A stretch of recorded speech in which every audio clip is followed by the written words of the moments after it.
I've learned that true freedom in life is by knowing and by accepting what I know, by being aware, by being in tune with whatever it is that I have come to know, come to recognize about myself. That's true freedom. That when I sit here and I am sharing all of these things with you, all of this wisdom, all of this transparent stories, my little revelations are my big revelations. It's also you can understand how to be free. See, if you sit here and you understand how to party line, social media, online dating, and co-working is all the same world, then you will understand how to be free. You will understand how to not get yourself sick. You will understand how to get focused on yourself and what you need to focus on for yourself. And most of all, you will understand your own experience. The way people can be so nefarious or wicked is they speak from the core of their misery. When you want to say the most fucked up shit that you can find in somebody, you speak from that very angry, sad, depressed, shamed, hurtful space. And in the energy of that space is where you can find the worst shit that you can find to say to a mother. And it's where they will, and if depending who you say it to, you're gonna get in their head. That's how you do it. I'm not saying that that's okay, but that is how it's done. You know, I need you to see that you have people who they are sitting around with guilt and shame, just sitting in their body every single fucking day. Not just anger, not the people from the show I talked about with justified anger. Justified anger can be channeled, but if it's not healthy, then these are the people. And what's happening is with these people is that a lot of them have endured things that were beyond what they can do about it. I'm going to share some stories in a very transparent way. Just to give you an idea, not for you to have compassion and sympathy or empathy. That's your choice. But for me, it's not about empathy or compassion or sympathy. It's just about just realizing. If that does that make sense? So we have the case of a woman whose real name is Vicky, or we're just gonna be transparent here. We just call her Vicky. And Vicky, and I'm starting to realize something about that Vicky name. I'm starting to recognize a pattern with that name. I need to start really looking that name up. She was originally from New Orleans, and she had a best friend while she lived in Philly. And the best friend was an absolute natural, beautiful woman. She was a dark, well, you could say dark brown skinned woman with big dreams and lost her mom, raised by her dad. Lost her mom very young. so therefore raised by her dad, and she's always taking care of herself. And we understand that most women who lose their mothers early tend to be overachievers, right? So the case of Vicky, who called herself True, right? There was nothing ever true or truthful about this woman's life. Isn't that interesting? She called herself True. That was her actual name that she went by. I guess Vicky was her dead name because dead names is not always about being a trans. Okay? And so therefore there was nothing true about her life. She expressed how she hid that she was pregnant.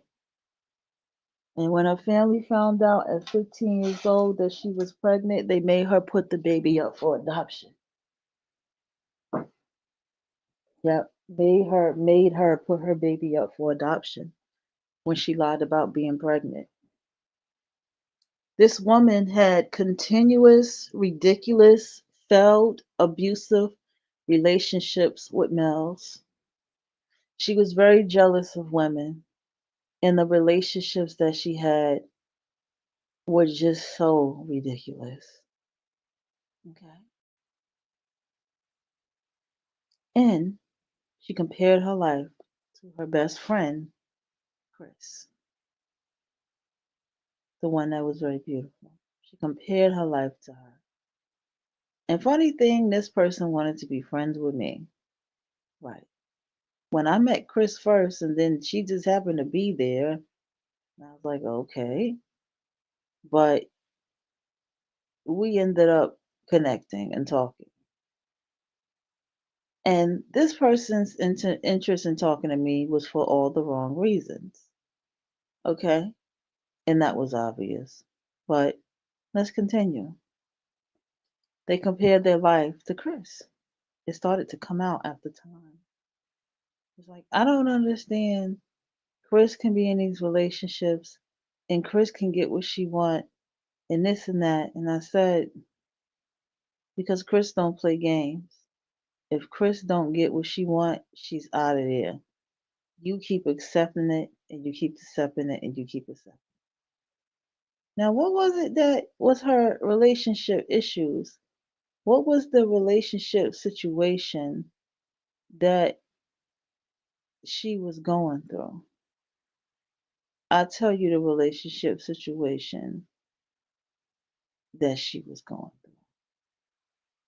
She had a dude, Scorpio, she was going talking about and all kind of stuff. I don't got to get into the details. And he wanted her to shave uh her coochie. And so she, for whatever reason, did not want to shave her coochie. That's not what she did. So she went and got it waxed and it was painful and this, that, and the third. And after she did all that, he still would not eat her out. Okay? This was a situation. Time goes on. She's trying to build her vegan restaurant. And I remember I was like, hey, I saw this vegan restaurant today.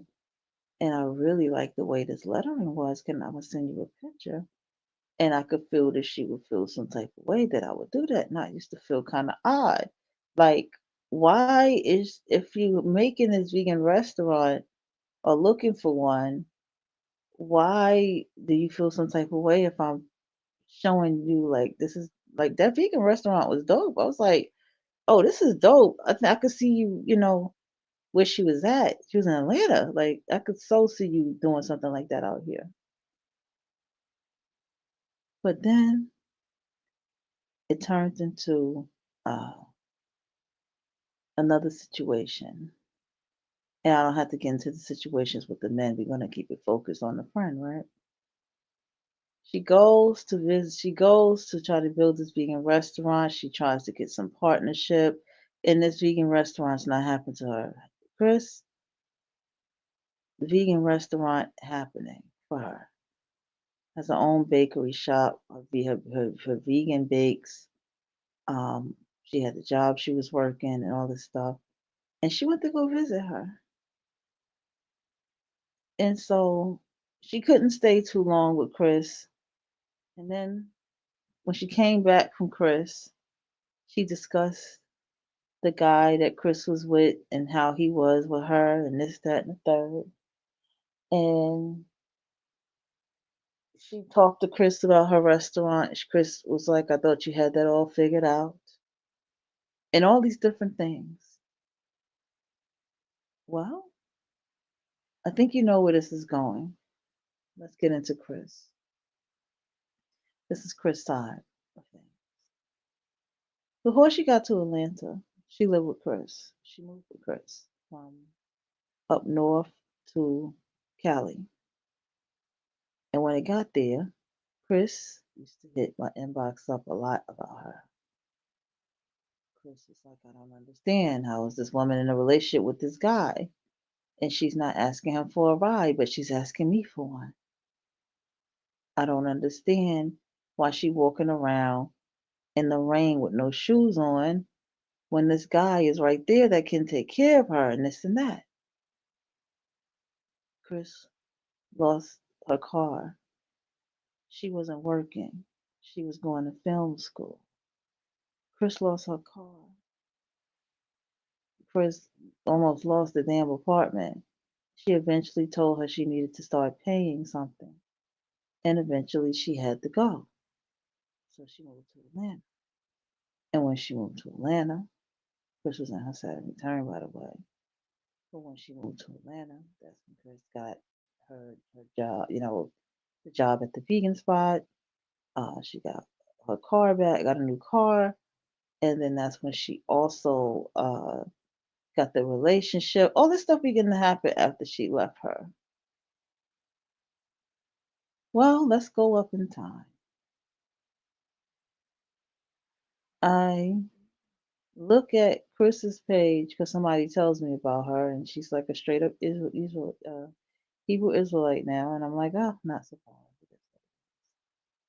And then there's another page with the chick Vicky, and she has the same thing, head wrap, and she's a Hebrew Israelite too.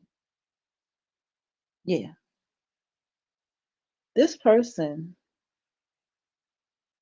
was obsessed with this so-called friend, but she wasn't obsessed. She had a dark competition with this woman. She sat around in her life to get in the way of it.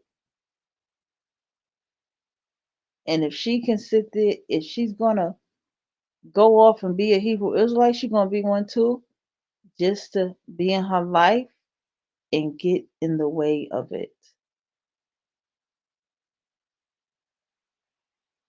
This is people in real life. This is people from online in their real life.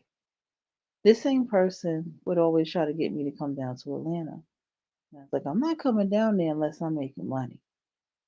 And she would feel, I could feel it in my body that bothered her that I would say that. I'm not coming down to Atlanta unless I'm getting some fucking money. Because this person wanted me to come down there so bad so they could show people what I look like. But they would have been mad anyway. So they can talk about me. But thankful for my gift, I had a dream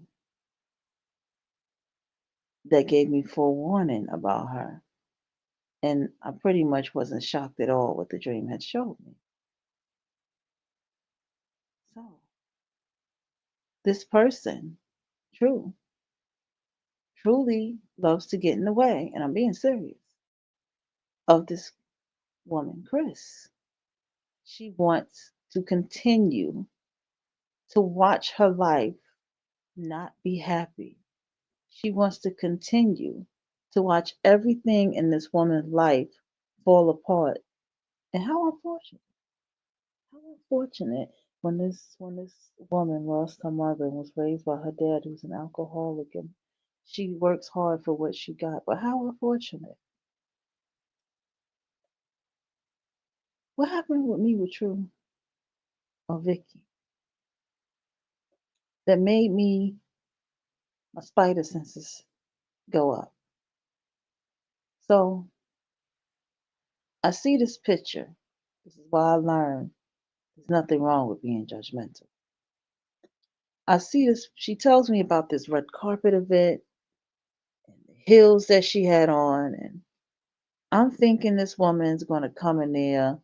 I'm going to see a nice outfit, red carpet shit, you know. Everybody has a red carpet event, right?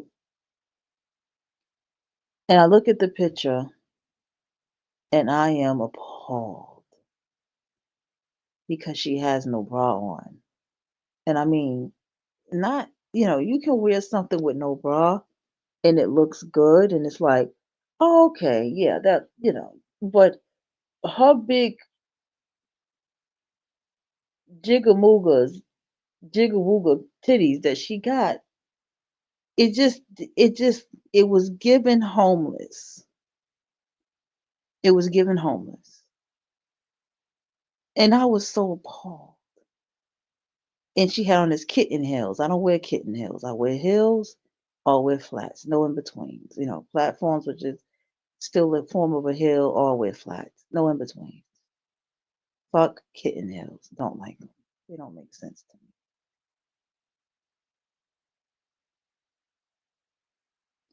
And so therefore I was like, mm. That's exactly what my expression was.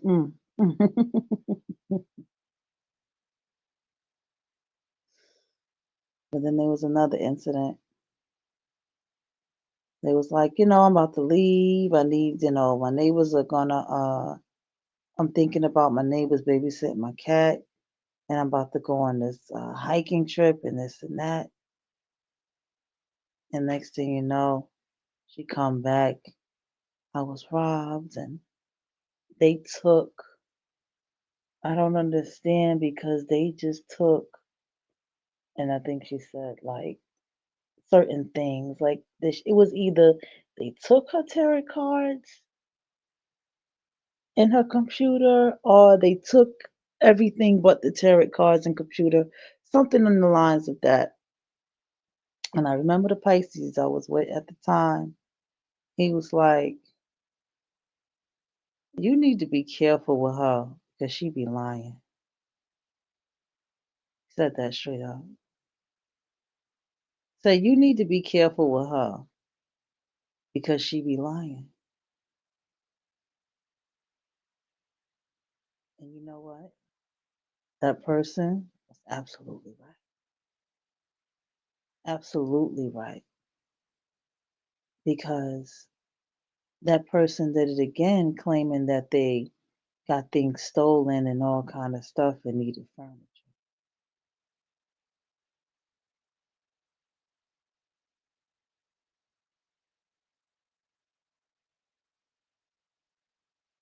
Okay.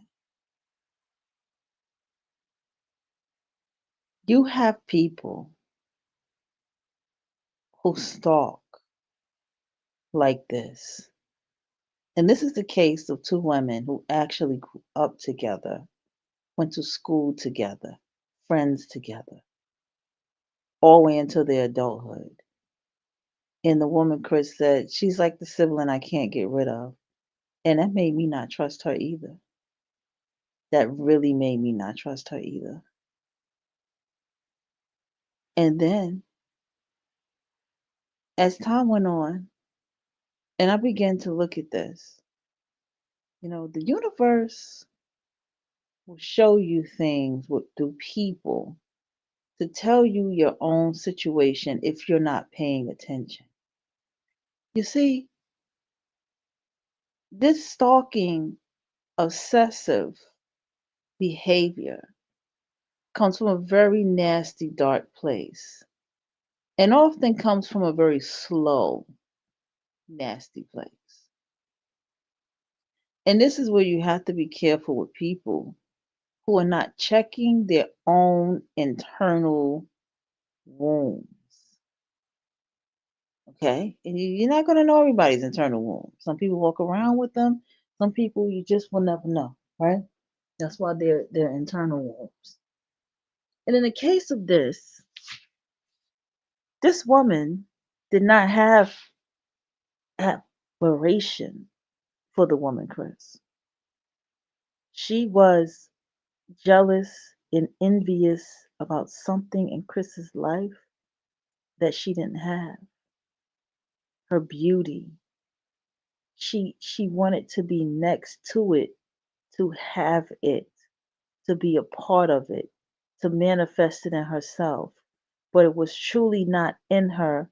It was not herself, it was not her life, and she couldn't just do it because it's not in her.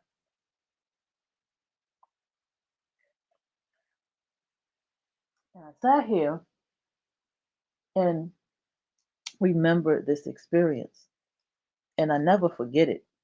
Some things just, the memories just come to me, and I'll be like, oh, yeah, that did happen, didn't it? Uh huh, that did happen.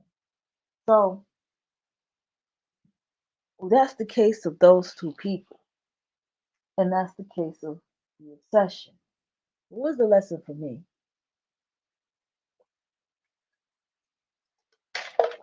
Check this out and pay attention to this.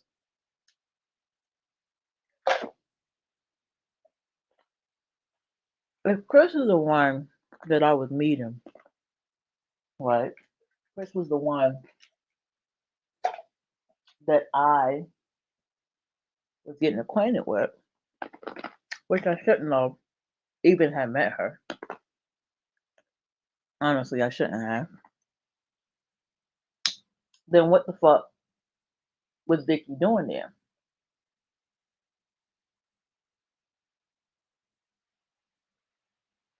What the fuck was she doing there? I was meeting Chris. She's the first thing I saw.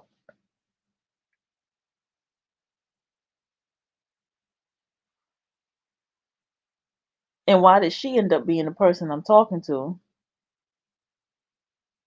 when Chris was telling me about her? See how it goes? People,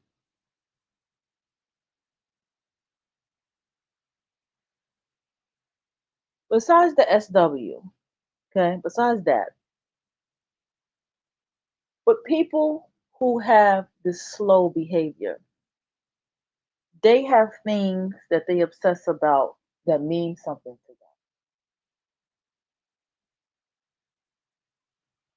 They have things that they care about that mean a lot to them, that me and you would look at and be like, girl, are you really holding on to that shit? Girl, are you really mad about that? Girl, or whoever. You just be like, this don't make no sense. We watch it in movies. This don't make no sense.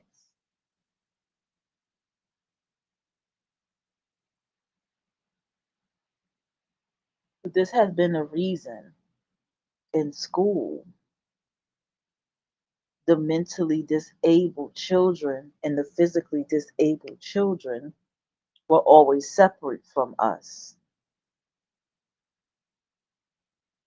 And then there were people who were just as slow as them, but their families didn't have them over there. It was that way when they were in the house and it was getting handled.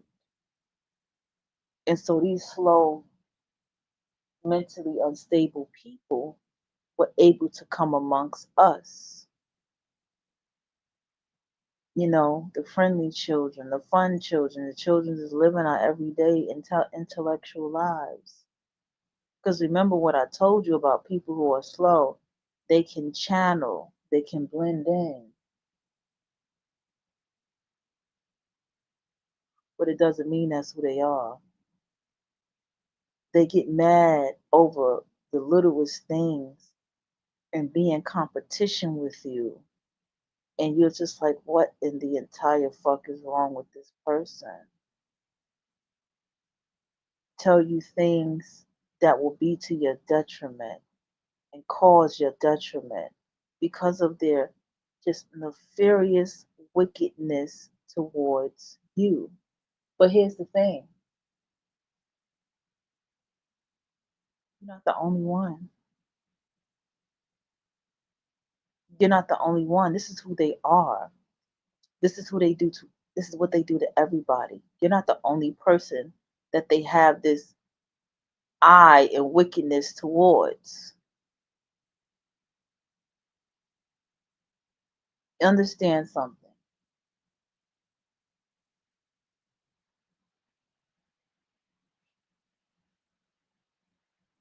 These people are also habitual liars. So you don't even know if the stories that they're telling are even true. Did you really sneak and not tell your parents that you were pregnant and they made you abort your daughter or your child? Or did you just abort your child on your own because you had a child with your own cousin, your own brother, or you had a child by a married man who might have been your aunt's husband? Something is going on in there. And this is the story that you're telling because it sounds so very sad and people are going to feel sorry for you, but nobody's really going to feel sorry for you, but this is the story you think.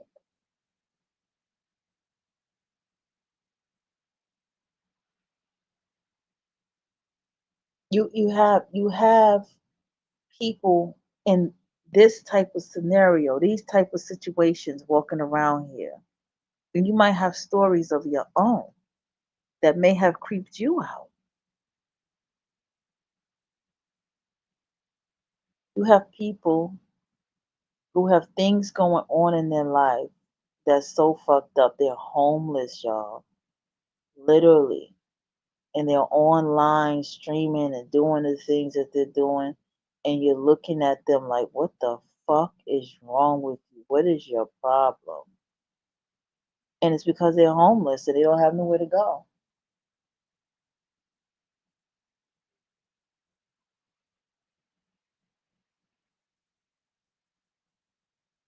Have you ever paid attention to the people online and how they look? Have you ever noticed I have to go here, okay? I have to go here. But there's a certain behavior that I see with people who are short and dark skinned. And y'all know my story of short people. And there's certain behaviors I see with people who are very short. That Napoleon complex thing is very motherfucking real. There are short people who are short and they navigate life as they do and they don't act like this. But then there are short people who have a hard time coping and being in this world. But something about the short, dark skinned people, I noticed that there's just this air of revenge towards everyone that no one has anything to do with. There's this air of they don't have they're going to go fuck their wife's husband because they don't like what their auntie did to them at 5, 6 years old. They're going to go do something nasty to one of their siblings to spite them. They're going to ruin their sister's life because their sister got to go to, some kind of ballet school because they didn't get to go. They're going to do all kind of fucked up shit because of what they didn't get.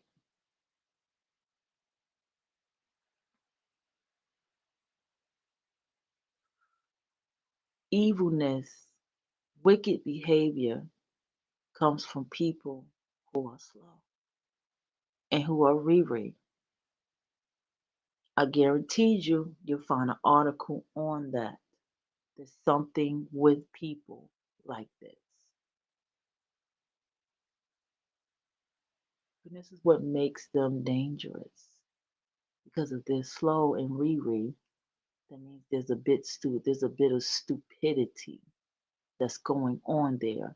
And stupid people are extremely dangerous.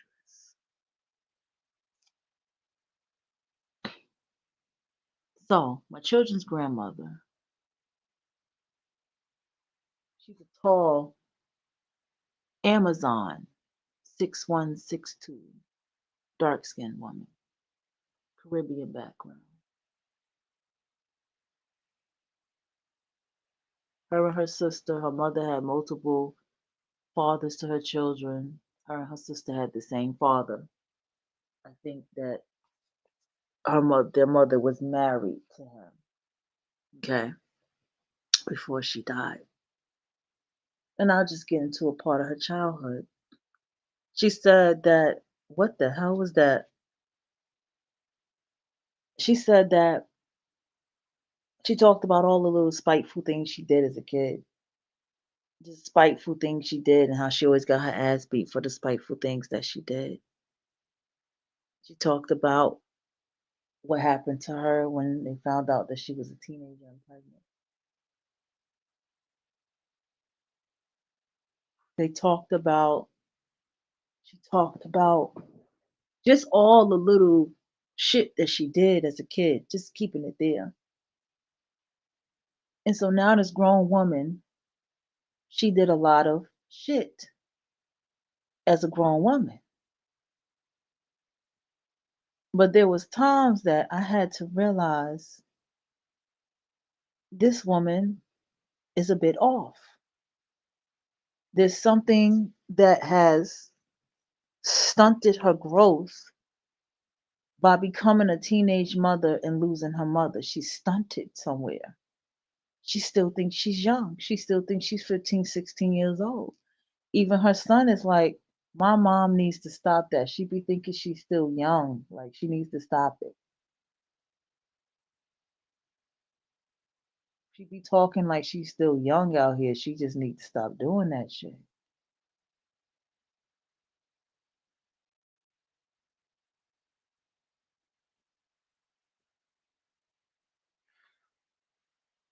So it goes into a place of that. It goes into a place of something being off with people. You're sitting around adults, and I did this. I'm like, now that I'm an adult, I'm like, damn, there's so much things even then, when I was a young adult, there was so much things I would have did absolutely different than many of the adults around me in certain situations. But I had to realize that I was not around adults. And that's another creepy thing. You can be looking at someone who looks as an adult, but they can still be 14 in the mind. They can still be sad enough to say that little spiteful 7-year-old in the mind. You see? Got them 16-year-old in the mind, 19-year-old in the mind. You become a target over dumb shit. And what's the dumb shit that they hold on to versus yourself? The dumb shit is, I was never the pretty girl in school. I was never the popular boy. I was never the one that girls paid attention to, or boys paid attention to. You know, I I I was always fat, the fat girl. These are the type of things that they hold on to. And now they looking at you in your whole ass grown as adult fucking life, and you become the target of that little wound in their life. And it just gets nasty and nasty and nasty and unfixed.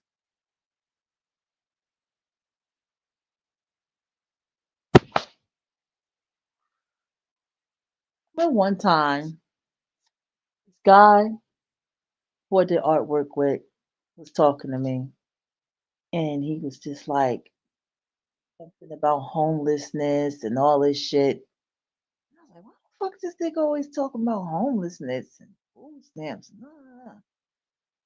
Because he came from a mother who lived homeless and they had to eat out of trash cans. He said that. I remember that. Like, out of trash cans.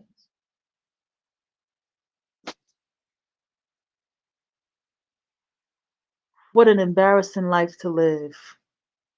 She should have just took her ass right back to the South if she couldn't make it in the city. He was gonna live like that. She should have took her ass back to the South instead of living in the city, right? But this is the life that he came from.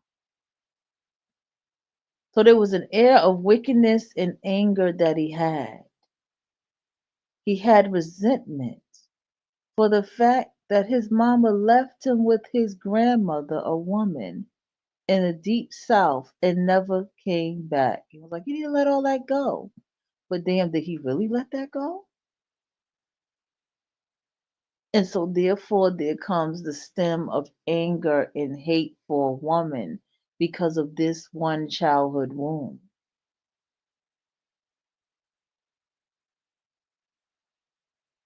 He talked about how much he loved being in the Caribbean with his dad, how he had so much fun in the Caribbean with his father. And that's where he really wanted to be. We know that. Because had he been left there, he probably wouldn't have cared that his mother was gone, right? But he was left with his mother's mother, you see,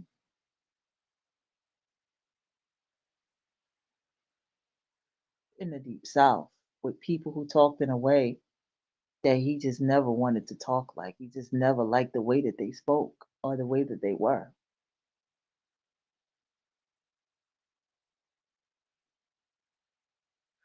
And he was a kid and he never let that go. He was like a kid, like a child. And he held on to that for years before he realized he had to let that go. But it's things like this type of wound that creates people's nastiness. You get what I'm saying? And wickedness towards people that they don't even know. Oh, needless to say, he was short and dark skinned.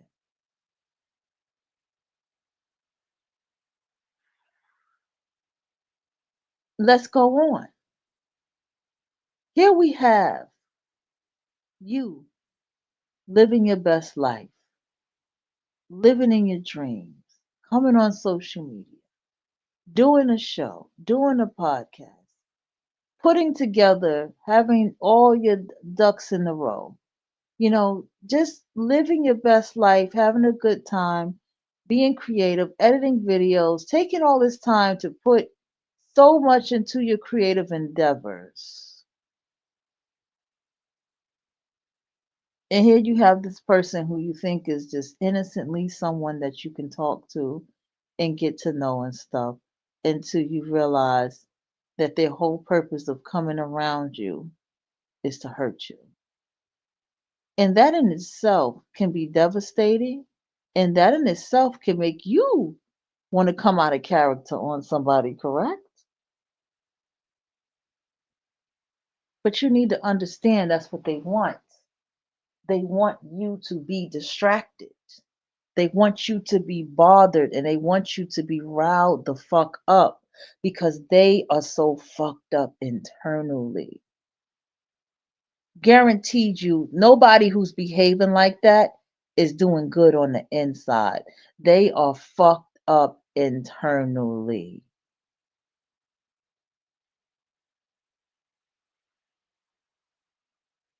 These people be abusive to their children. They be neglectful to their own children. These people don't live the lives that they say that they do. Their lives is the opposite.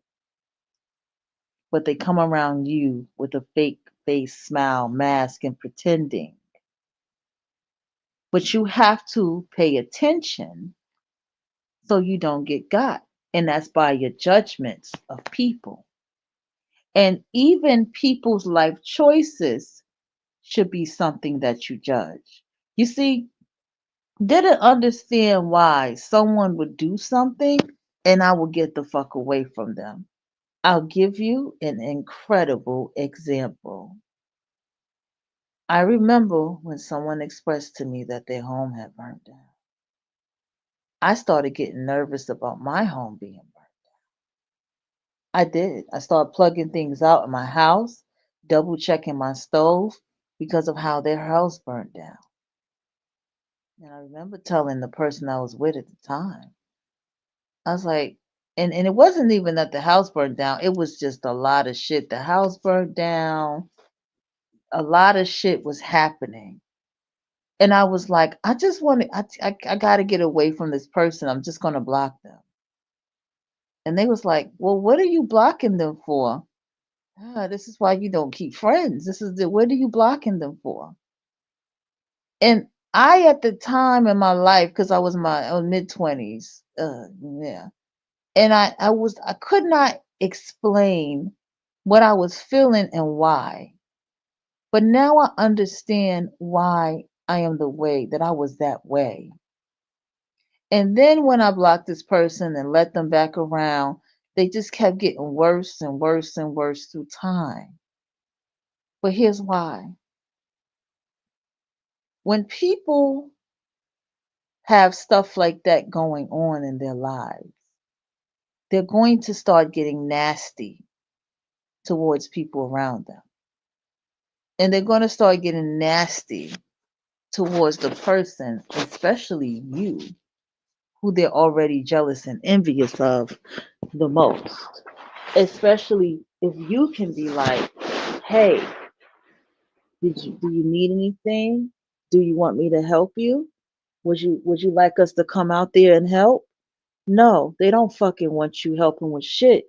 They hate the fact that you even know about it, and they hate they you got to understand, going back to that word, how nefarious it is. Deep inside of them, they're projecting an energy and hoping that it happens to you too. And more than likely, that's what I felt. That's why I was like, I don't want my house to burn down. I had to run around my house and make sure all this stuff was good and all this kind of stuff because of that type of energy. We had 5, we had 11. And so I just wanted to just get rid of this person and block them. And they begin to get worse. They started to copy me. They started to do just all kind of shit. They just kept getting worse. The things that they were doing was worse. The things that they were saying was worse. Crying episodes, all this stuff just kept getting worse. Because something in my intuitions knew that something was not right with people like this. And I'm confirming something to you. Okay? When you are here and you're friends with somebody or claiming to be friends with somebody, and after you're in this friendship and their life begins to spiral down in shambles, you may need to get away from them for a little while, because that's an energetic thing. And when someone is going through that, there's a lot of people subconsciously, they want you to suffer too. If you are not in that misery with them, if you are not in shambles with them, they are going to have a major issue with you. This is that slow shit that I'm talking about. You're going to find that you may excuse things that you should not excuse with the behavior of this person because of what they're going through. But you need to understand how wicked it all becomes, because it's like their lives have already been fucked up. See, this is the whole entire secret of it all. This is the fucked up pattern of their lives, and it has been this way. The thing is, you just did not know why, because you have this parasocial, online, right, type of relationship, social media relationship with this person. So therefore, you don't realize that this is their life. And this is a pattern of their life, and it has been this way for a very long time. And so they came around you with the purpose of projecting their fucked up life upon you. let me tell you how deep it was. It was one time someone had bought a couch, and it was, let me just tell you how it works. See, somebody had bought a couch, and and then I didn't realize they had a cover on the couch. And then one day they removed the cover off that couch, and that was the most raggedy, broke down fucking couch I have seen in my life. And I'm like, where the fuck did they get that? I thought that what? So the veil had been lifted for me with this couch or piece of furniture. And I'm telling you, it be the little teeny tiny things that you see with people that make you haul ass. And you need to pay attention to the little teeny tiny things that make you haul ass, because it's something in your intuition that is telling you something ain't right. When you have the experience of being around people in high places, or you've been in high places, meaning you've been to events with people who are business owners, or me, I'm a creative, so I go to art events and art museums and stuff like that. I go to art places where we can paint together and sketch together, or just a place where it's just a bunch of other artists and graffiti artists, things like that, or people who, make their own brands and stuff like that. These are places and art students and all this kind of things. That's a vibrational thing. So when you have these online parasocial social media connections with people which you believe that you have, remember what I told you, social media is a cheater. It's a crack. People you would never fuck with, you end up talking to. People who you would not pay no attention to in the real world, you end up having access to. I mean, they have access to you, right? So when it comes to the little things, I'm going to keep giving more examples. The thing with the chick Vicky, right? When I saw that she had no bra on at this red carpet event, that was a red flag for me. When I saw what the fuck she was wearing in her kitten heels, that was a red flag for me, because I know how to dress. And I know how I would have dressed had I went to an event like that. That was an absolute red flag for me. You sit here in these people who have these said type of lives, because I'm telling you something. These very wicked people have very fucked up, incomplete lives. Their home situations is not good. Their relationship life is not good. Everything falls apart around them. They can't seem to get shit together. Nothing. It doesn't matter if they live in a mini mansion. Shit just can't seem to stay together for them, because that's all a reflection of their internal and the secrets that they think that they hold. This is all what I want you to understand. Now, it's going to be harsh to hear this. This is going to be a harsh one to hear. But understand that I know what I'm talking about.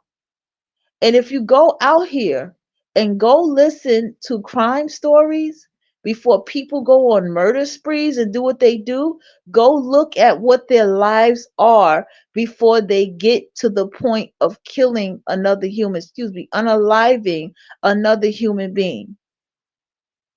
It, don't believe, just go watch. And then look at the people around your life. Don't get caught up with the people who got money and the flashy things. It's about, well, because people, you can have all that stuff and still be a bum with it. But you have to pay attention enough to notice what kind of bum, is has these things. Another thing, all right, what makes these people, because I like the word nefarious. Somebody said, so nefarious. I said, oh, damn, that's the word. I could never find a word.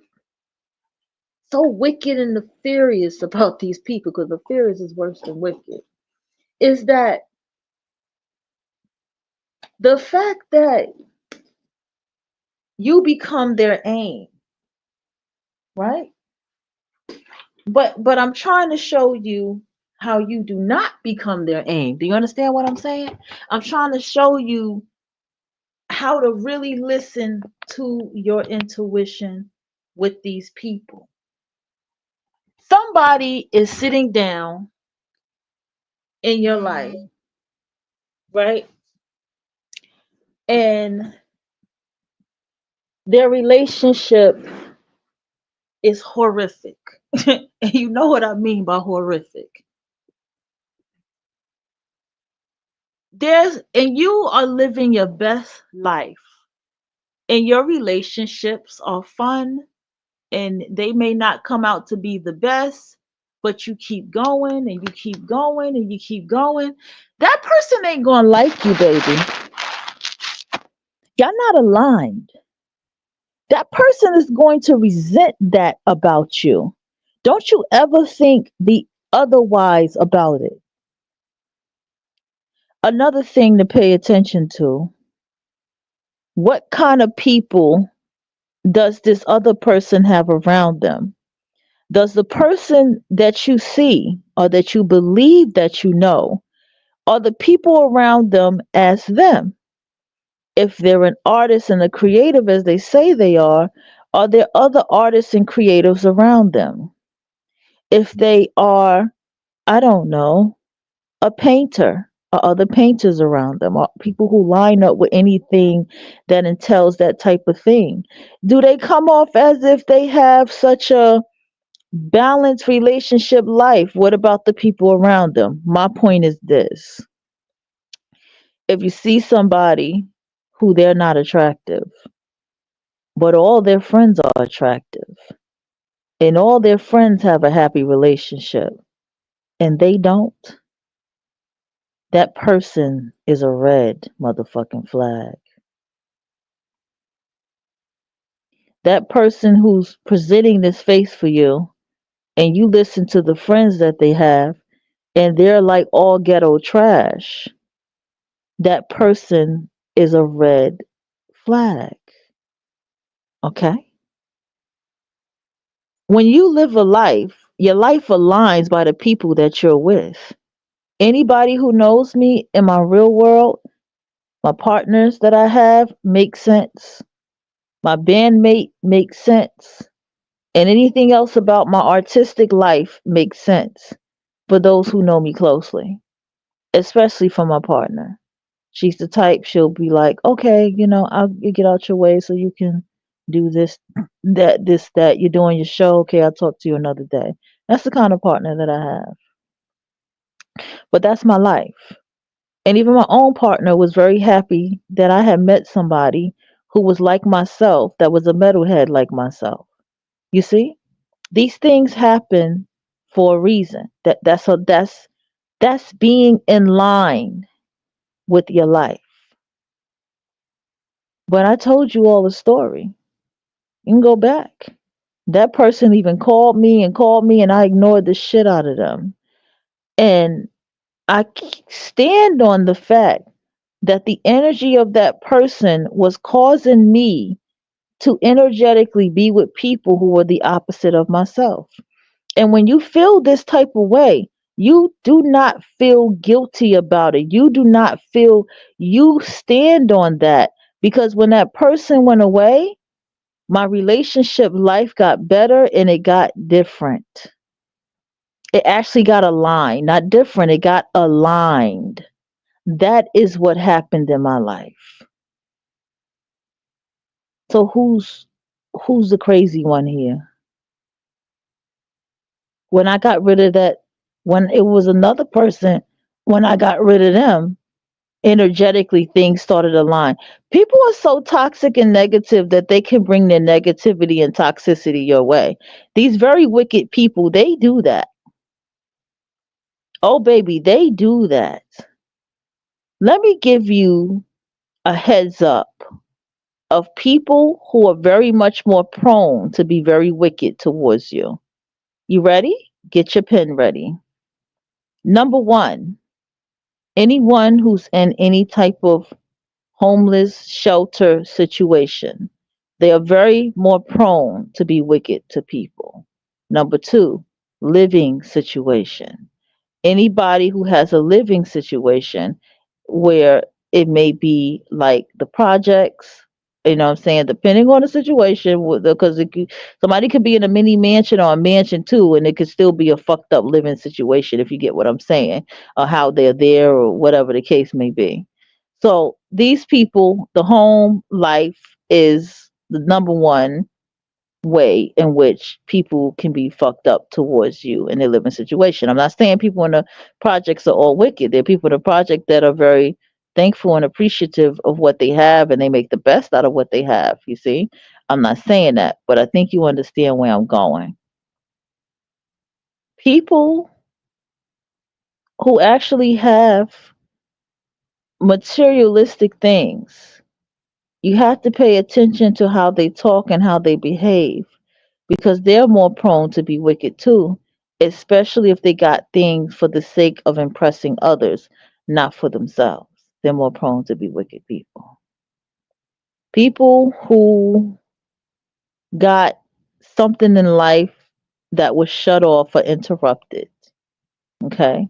Something like something traumatic, like, the woman who claimed that her family made her adopt a baby at 15, people who have been essayed, people who have been brutally essayed, you know what I mean by brutally essayed, R word, people who have been in sexually groomed in situations like that, anything of any type of SA sexual like violent sexual SA, you are more prone to be around someone who's going to be very wicked and who subconsciously wants you to feel the pain that they had to feel. Anybody whose dreams were cut off, they were in college and then they end up going to jail or they didn't graduate. They were on their way to a certain type of school and they didn't make it because of something. Like anybody who has any, this is the same way that the serial killers happen too. Anybody who has that going on, they're more prone to be wicked, more hateful, more jealous, more cock blocking for those who have it. They're more likely to vicariously go and be friends with people who have it because they don't have it. You get what I'm saying? Because they did not achieve it. So these are the people that they choose to be around. So those people are more prone to be very wicked. Another one, who we, people, children situation, forced to abort, forced to adopt, had to adopt, or something like that. Um, Situation of don't really like it. I don't even want to go that deep, but just with children, um more prone to be wicked, especially if your children are successful or doing better than their children, or possibly that their children has some kind of mental disability and your child doesn't, type of situation. Those people are prone to be wicked when they have those kind of children. That's what I was trying to get out. I think you was picking that up, right? People who have lived as foster children. Yes, yes, people who have been in orphanages and thrown away and all of this stuff. They're prone to be very wicked. Okay. Even though foster children and orphanage people from orphanages, they tend to build their own family life and make their own family. This is why most of them are cult leaders. They know how to build family without others, in a way that other people do not know how to do it. Is It's quite amazing the way that they do it. People who are prone to be very wicked. Uh this is going to be an unpopular opinion, but anybody who has any of the above and they do any type of spiritual practicing, and they live life in this very nasty kind of way, they're very prone to be very wicked. They're prone they're slow.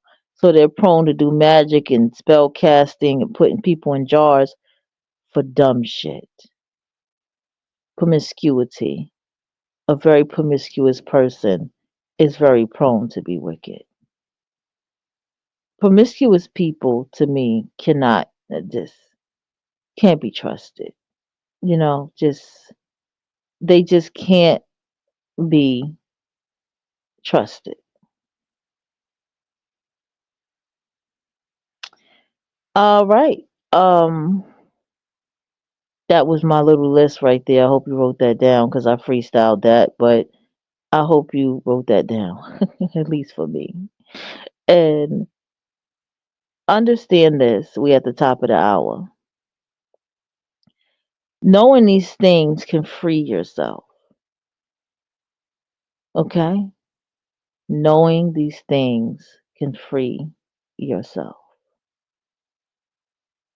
I don't think that people need friends, okay? I'm I'm sort of the older I'm getting, the more I'm uninterested in friendship in the way that everybody else talks about it. I mean, I see, like I said, I see friends as coworkers. You know, I do what I do here. I have other people that I talk to. I have people that I share with behind the scenes and stuff. But these people are very useful people. They spark my brain like, "Whoo, I can go talk about that." "Oh, thank you for that video. That was such a good video. Appreciate you showing me that channel." It's always this mental stimulation that is there. Um which is important to me, or something that makes me have an idea like, "Oh, I'm gonna do this. Oh, I'm gonna do that. Oh, I like that idea. Oh, I like that idea. Oh, I love that idea." That's the thing that it makes me do with the people that I call that I have parasocial and friendships, actual friendships with. The only closely related friendship or any type of relationship is my own relationship, and I hold that one very closely. Another thing about people's wickedness, don't make an excuse for their wickedness. They all have sob stories.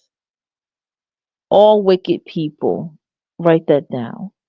All wicked people have a sob story. All wicked people, okay, all wicked people have some kind of story that is heart wrenching and oh my gosh, that is so horrible.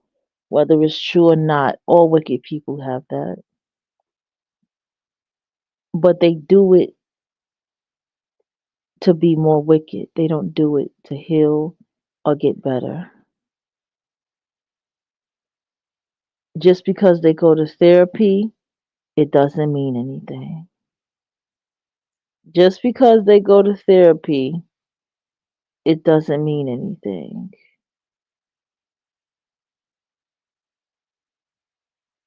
You have people who are slow, like I told you, and do the things that they do. And it goes back to the little teeny tiny things that make you get the fuck away from them. I had a situation where the husband called me and was like, "Oh, I want to surprise her and tell her and come up there and surprise her and this, that, and the third." And then the wife called and was like, "Oh, I'm planning to go up to New York and this, that, and the third." And I was like, "Okay." And I remember when they saw me, they was like, "You need to leave here." Everybody tend to told me that for years that it was time for me to go. That was the universe just speaking to people. You need to leave. And the thing is, eventually I did end up leaving. And eventually I still ended up having what I had and doing what I was doing. You gotta understand. They keep watch around to keep the evil eye going. They keep watch around because that's all it is. That's what it is about them. They have to keep watching. Okay? They have to keep an eye. This is why people have to be very careful about being online and showing yourself. They have to keep uh shit going. But here's the thing too. With parasocial relationships, pay attention to the people around them. Pay attention to the people around them. I'll give an example because it's the little things. This one woman, they're very good at trying to show you other people, how other people are responding to them. And when they show you how other people are responding to them, pay attention to that. It's not that I didn't, I did. That's part of why I cut people off. This person shows me somebody and was like, when I came in their room, their whole energy changed. It's like they just and I saw the video and I saw how the person's energy just shifted when that person came in the room and I saw how they frowned up like, ooh, right? And I started noticing this person's life continued to be where people just did not want to fuck with her, whether in her real world or her outside world. It just nobody wanted to fuck with them. Nobody liked them.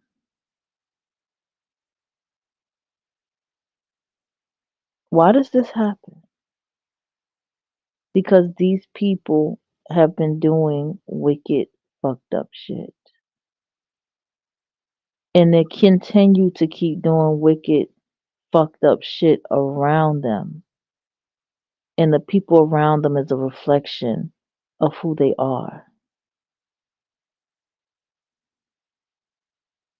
You sit here in life and you look at your connections with these people and what kind of life experience you had when you had connections with these people. And it might make you cry. I'm sorry to tell you, it might make you cry because it goes to show you how fucked up people are and how fucked up they like energetically what they brought into your life that was just so goddamn fucked up. You begin to learn that these wicked people are far more weak and cowardice than what they portray. They can't handle life, okay? They cannot handle life. They don't have a handle on life. And this is the ways of very wicked people.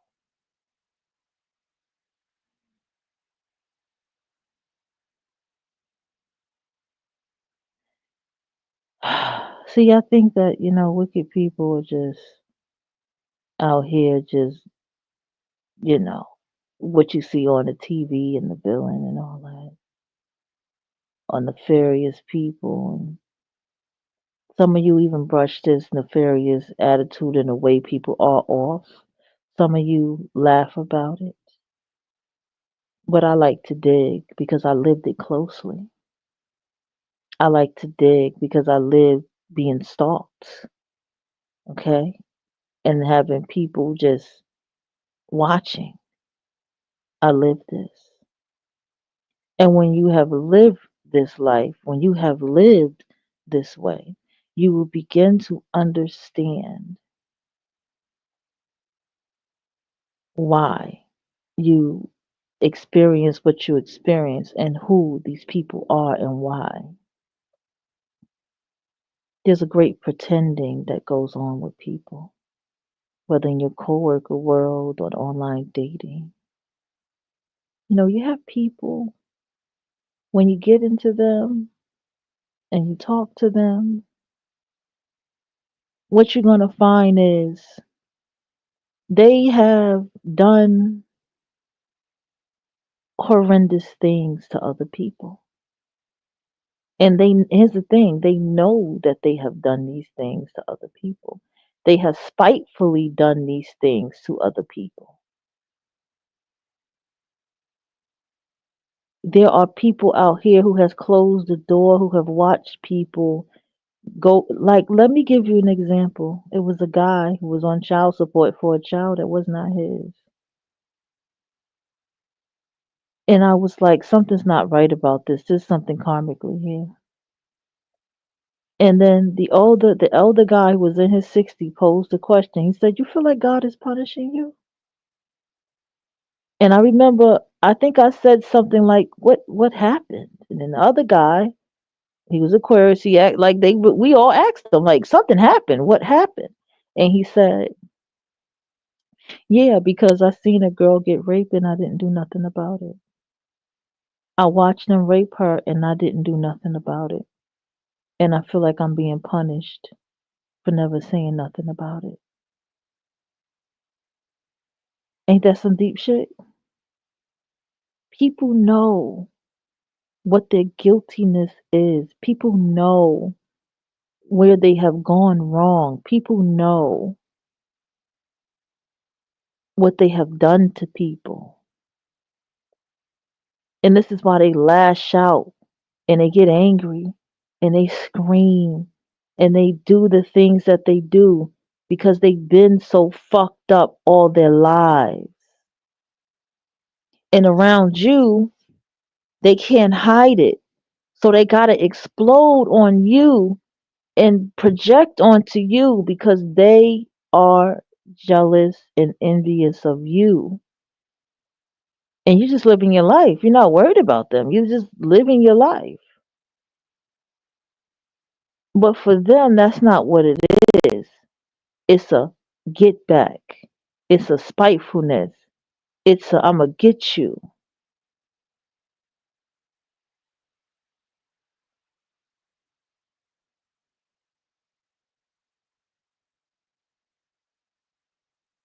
That's what it's about for them.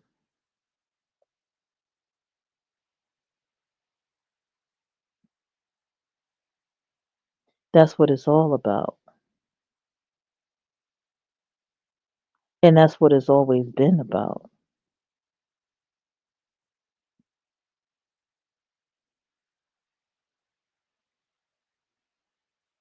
You got to understand that there are people that got enough time to do the shit that they do. You see, no woman in your life. See, when you've been an honest person, when you've been a truly honest person, you're gonna get that back in life. Okay? That's facts. So when you see a woman and she's going through the most stupidest shit in her fucking relationship, and I mean stupid, y'all all know what I'm talking about. You need to take that in. And if your intuitions is just judging her for this, then get the fuck away from that bitch. Your intuitions is telling you something beyond what you can understand. I had a situation today. This is personal that I'm telling y'all. And I was like, I hate somebody being on my fucking mind. I hate thinking different scenarios and playing chess in my head. And I began to realize, why am I like this? Because the universe is always giving me warning of people. And the universe is also showing me my own internal power that bothers people, right? And so when I go through this, I just prepare myself to understand what is going on. And it's the same old pattern. And it's even damn near the same zodiac sign energetically. It's signs energetically. And it's the same old pattern. And the pattern is that these people did not choose a life of themselves first, going out, being successful, starting a show, writing a blog, building a website, all of these things you've been doing since you were a kid. They're doing all the wicked, fucked up, nefarious, shady shit. They've been doing that while you was dreaming of having your own magazine. That's what they were doing. They were surviving from their mama's boyfriends. They were sitting around being fondled and touched by their own uncle and or brother. They walked around in life being not really anything anyone cared for in their neighborhood or anyone paid attention to or that anyone in the neighborhood likes. And a lot of times these people are not likable people in their neighborhood. They're not likable people even in their work world. Just not likable. And these are the wicked people.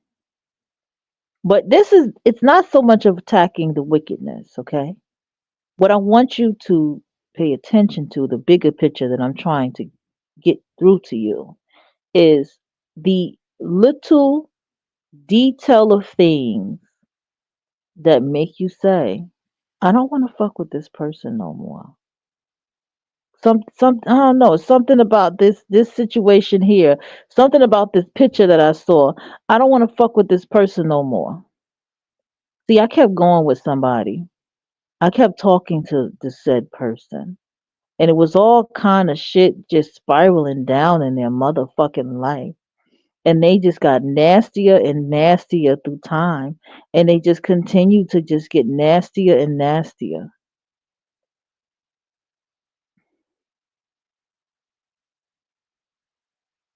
But it came to the point that this person was poor.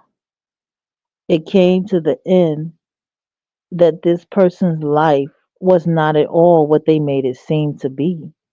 It came to that this person was mentally regurgitating back to an age, and this is just who they were. And I had also realized that even when this person cut people off in their life, it didn't make nobody in their life no never mind. But one person that kept coming around, but still I feel like that person kind of just wanted to check in, but it just didn't make nobody's life no never mind that they were gone. That because this person is such a terror to their own family. And this is what I'm trying to tell you as a whole.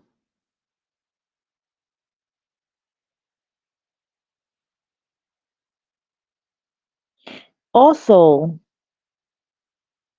people are nefarious because of their jealousy and envy.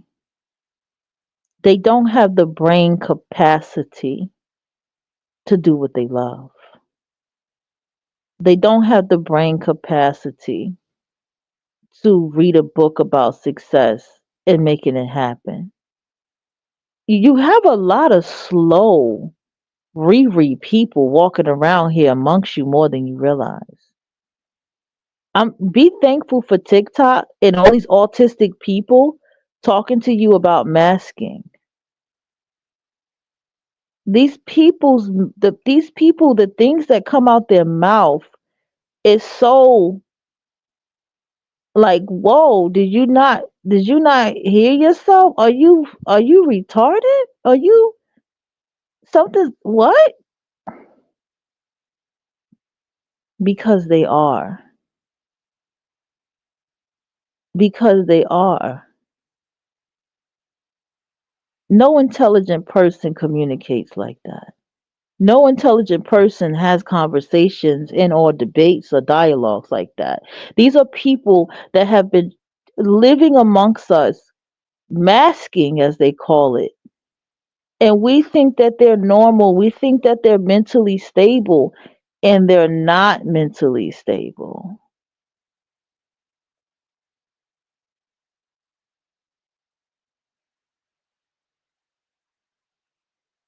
You get what I'm saying? And that is this is where the lines have crossed and blurred. I hate the way my name looks. Like literally. Like what the fuck is that? Let me see. Okay, that's the name of the show. That's edit the live stream, but oh, that's how I can post it. I was like, how can I post a comment? Okay, I just figured out how I can post a comment. Okay. But I'm just saying in general, guys, that it always for me, oh no, don't do dark. I don't like dark. It always comes to me, for me, that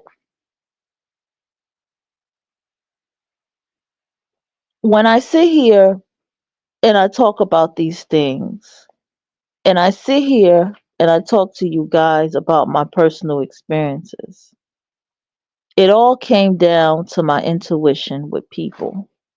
It all came down to something about them that made me want to get the fuck away from them. It all came down to that. I'm telling you, y'all, I'm one of those. If I see a picture and that motherfucker look crazy, something is off. You're dressed weird. You dress, and I don't like to use the word weird like that, but you dress crazy. You looking crazy. Also, let me tell y'all something. The co-worker world is full of mentally ill, mentally unstable people. That's why the co-worker world is so fucked up. There's a woman at my job who's like been working since age 13, and she seems a little off and a little slow. And she's been working since age 13. There's another elderly man. I don't know how long he's been there. I think he retired and decided to still come work. Do you see how crazy that is? People are retiring and still going back to the work field. People are leaving, people retire and end up dying. So they end up going back to the work field because they can't just not work. They can't just relax. That tells you a lot. So you have people who are mentally ill and unstable in the work world more than what you know. They be the ones that's slow. They try to come into this world environment trying to adjust around people and all. This is why you hear conversations about children and marriage. One guy been married since he was in his 20s. Like young, not even young, younger than 20 something years old. And I'm just like, that's crazy. That is crazy. And then you just have people who you can see it in their face that there's some type of anxiety, mental illness, something going on there when you're amongst these people.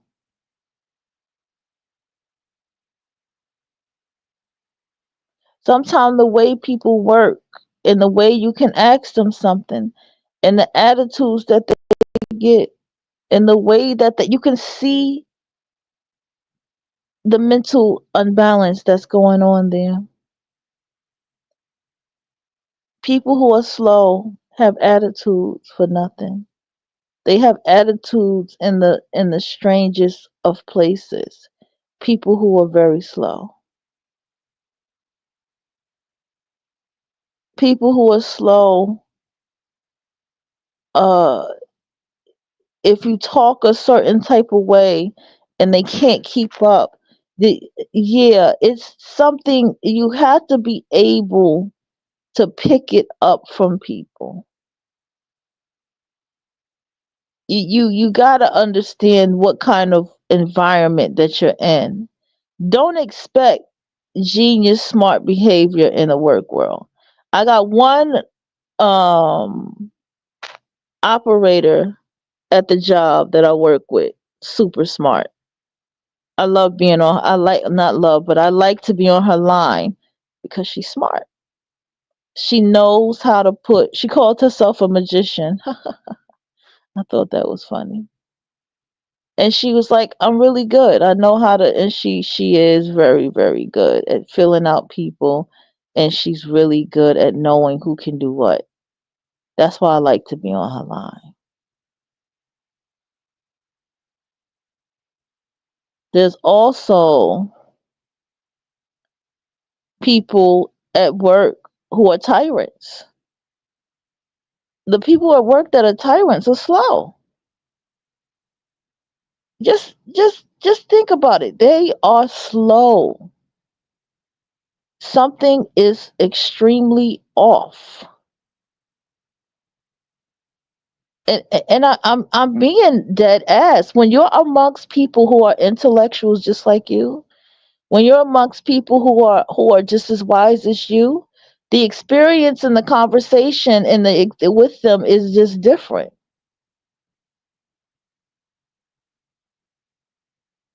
I remember somebody told me while they were at some kind of Super Bowl event, I think it was a Super Bowl event, and they were like,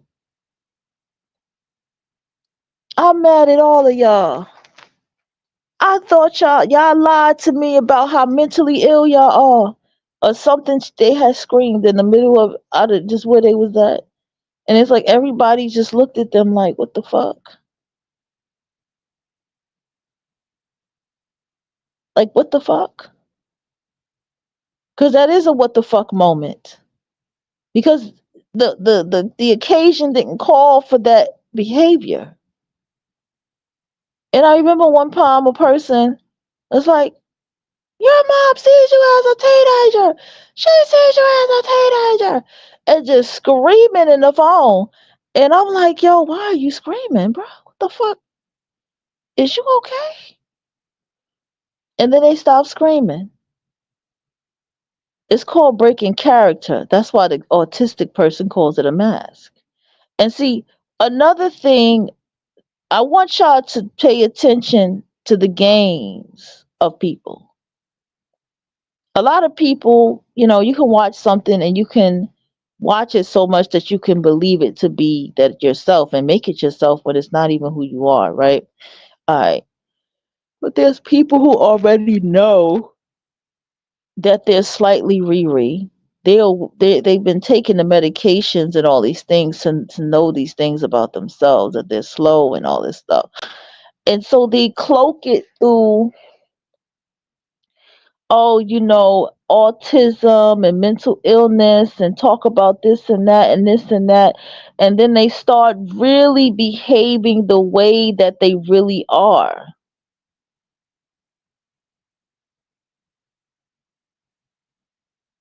And this is where you get manipulated and can be confused if you're not paying attention. But this is why you have to listen to that first mind when it comes to the little things about that person. Somebody can do one little itty bitty thing to you, and you be like, I ain't fucking with you no more. You need to hold on to that.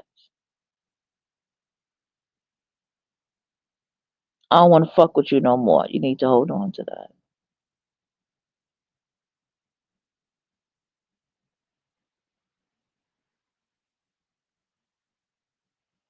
You also, I remember one time, a Mel had told me this. He was like, clearing your karma. He said, you have a friend, and they be like, I'm gonna slap you, I'm gonna slap you. And he said, eventually, they're gonna slap you. And the reason why they're joking and they keep joking and laughing and saying they're gonna slap you is because they're clearing their karma by saying it out loud. And then the next thing you know, they're gonna slap you.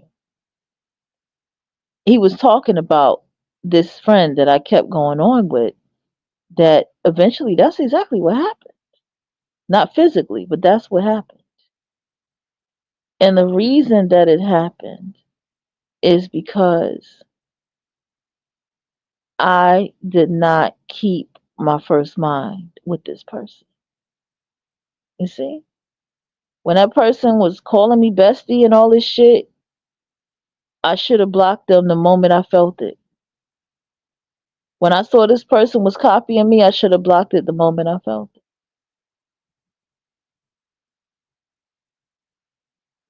All of these different things. It's like I'm trying to. I know this all sounds crazy. I know. I have this feeling every time I talk that it's like, is she just over exaggerating? No, I'm not over exaggerating. I'm not over exaggerating at all.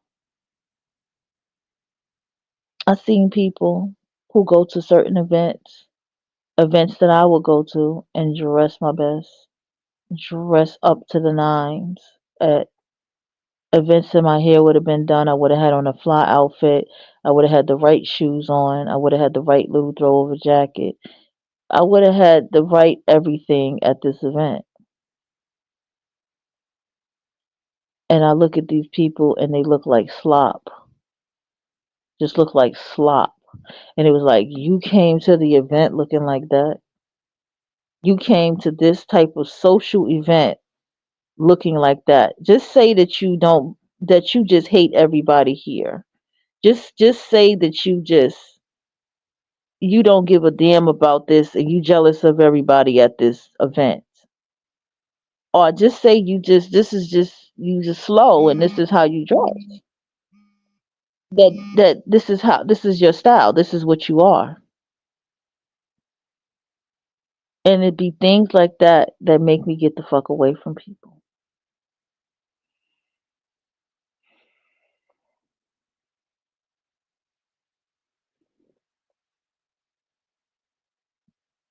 I had somebody that kept saying, people gonna be jealous of you. People are jealous of you. People are jealous of you. But they was talking about themselves and projecting as well.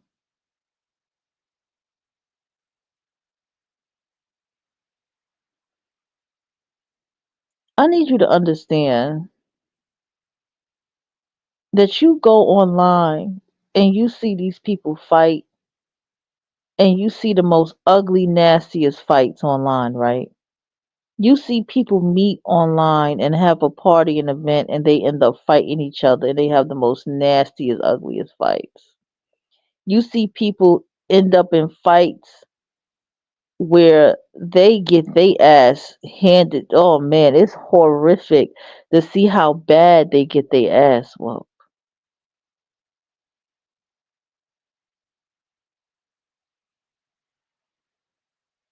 They bent up and their face on the floor, stomped out, like damn near just looking like somebody is trying to fucking kill them. Some people have gotten beat down so bad they have peed on themselves. Shit, it like it's real crazy. These are slow fucking people. And this is where social media is the worst because these people have access to you when they would have never. When you would have walked outside and you would have walked past this motherfucker. When you would have knew their reputation and you would never talk up to them. If you would have seen them walking down the street, you would cross the fucking street. But when this person walked into the room energetically, you just would have known something was off with this motherfucker.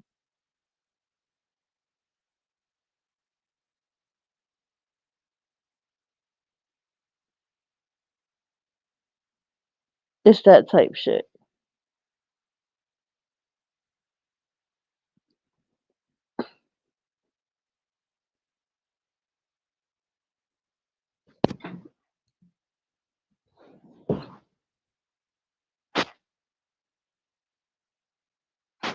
Mm-mm-mm.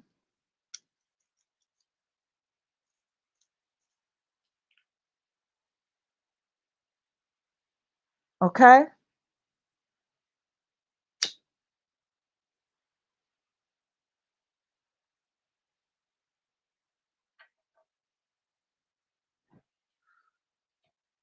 It's all of this type of shit with these people. They get off on running online and talking shit about people and their lives and laughing about it. They get off on fucking with people's lives so bad and playing the victim. They're slow.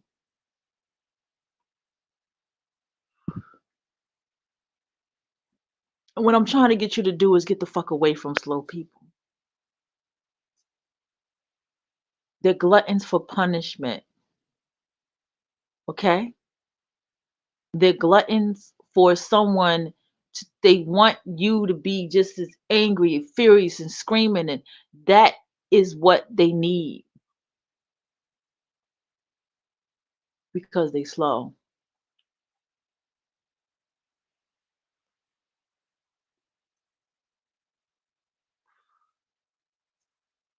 You know what happened to me?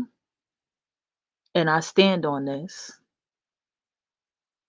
That chick from London, shout out to you that I was talking to, the fucking Keisha Felicia chick that was still married, and then the in between one who ended up being homeless. After I got to know her more, she was fucking straight homeless and went to jail. The other chick after that, who just was trying to prove something to a bunch of people, that wasn't my fucking energy. Why was I attracting the opposite of myself? Because I was being friends with someone the opposite of myself. And the universe was showing me that. Because once I got rid of the energy of those two people, I tell the story all the time. What was for me came into my life. What I need came into my life. The court case came through, the money came through, the treatment I get is better, my home looks better. Everything opened up in my motherfucking life. Everything opened up.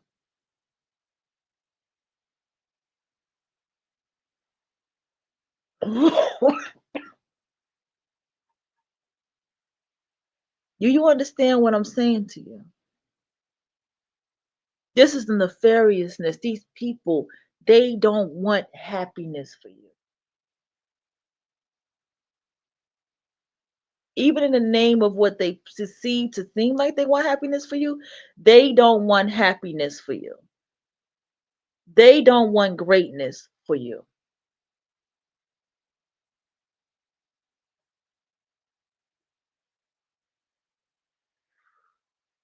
They want you stuck, miserable where they are. And they want to keep pulling you to be stuck and miserable where they are. And it always comes out. Well, you this, that, and the third, and you do this, that, and the third. And then you have to really ask yourself, yeah, I do this. Who's in the way so I can get out of the way from doing this?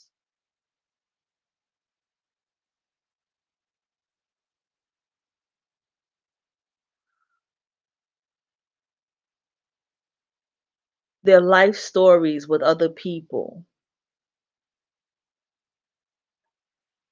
You begin to understand why the people in their lives treat them the way that they do.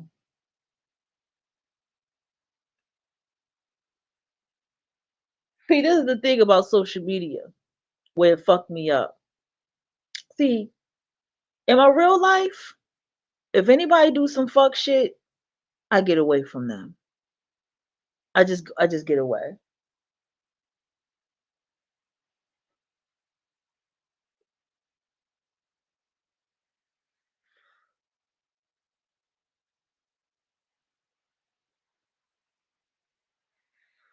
I don't deal with it.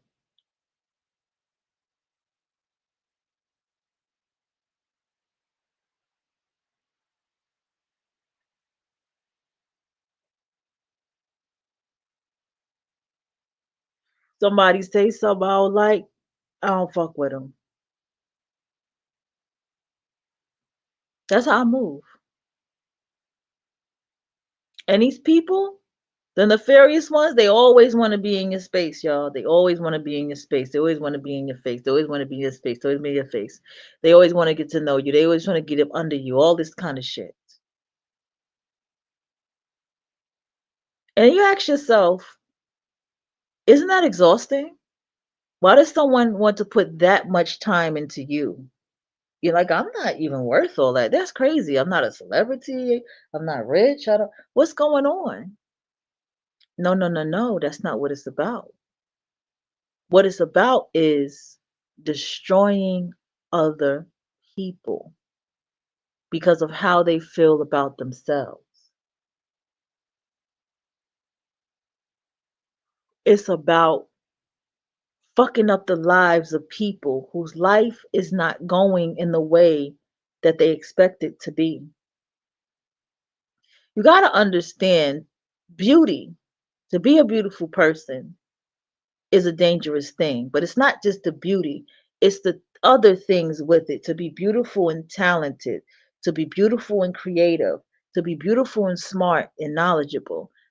Incels and femcells are going to hate you because they did not have that level of beauty in their life. They don't have beautiful, talented women, free spirited women in their life. A lot of times, the women in the femcells and the incels life are very slow and a little Riri, and they've watched that. You understand? The femcells, the incels watch the mother be a mistress or chase a man, or she herself. Don't you got to understand what kind of life they're living? So you are in a tower card. You are a tower card to them. It's like, what? Beautiful people who are talented and not shallow and superficial do exist. Beautiful people who actually still remain young, even though I be friends with them for 30 some years and I'm looking old and washed up, but they're still just looking younger and younger despite what they've been through. You mean to tell me that this person got through that shit? I would have never got through what they've been through. That makes them nefarious. That makes them angry and wicked. It's that stuff. And this is why your first mind just has to get away.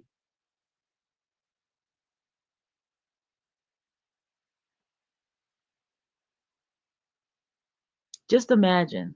Just imagine. There's no way that you are off and slow and nobody and you're not and this person who's off and slow is not aware of that.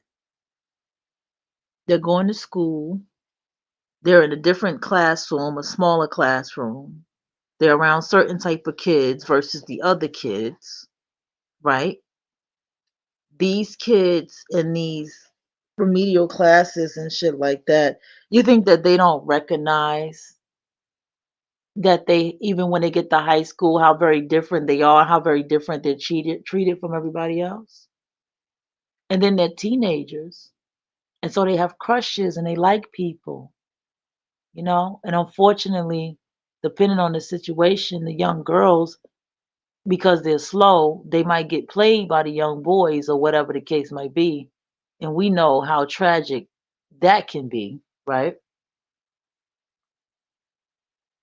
We know how tragic that can be.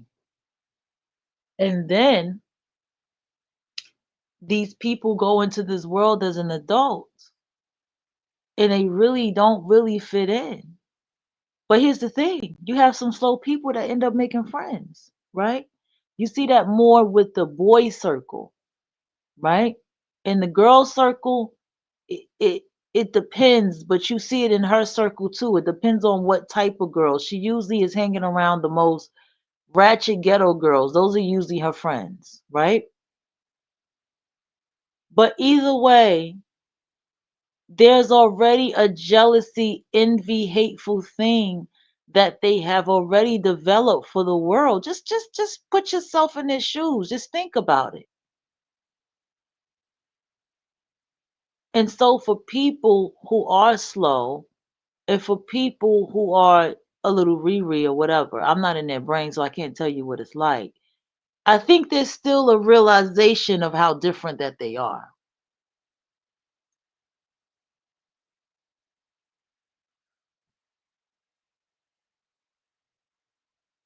There are people who I sit here and I listen to what they're going through, and I'm like, this is equivalent to the behavior of the slow girl in high school that gets played. You know, these women who run to get married is the only way they can keep somebody in their life. You need to understand that.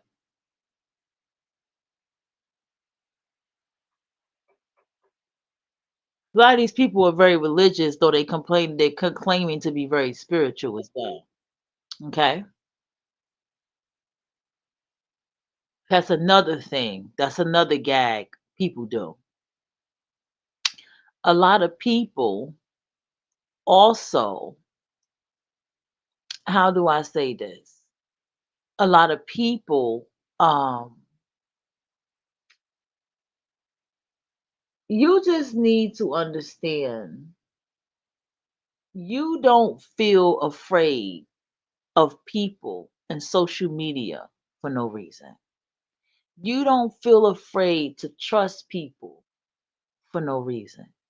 You don't feel this feeling of this person is a stalker for no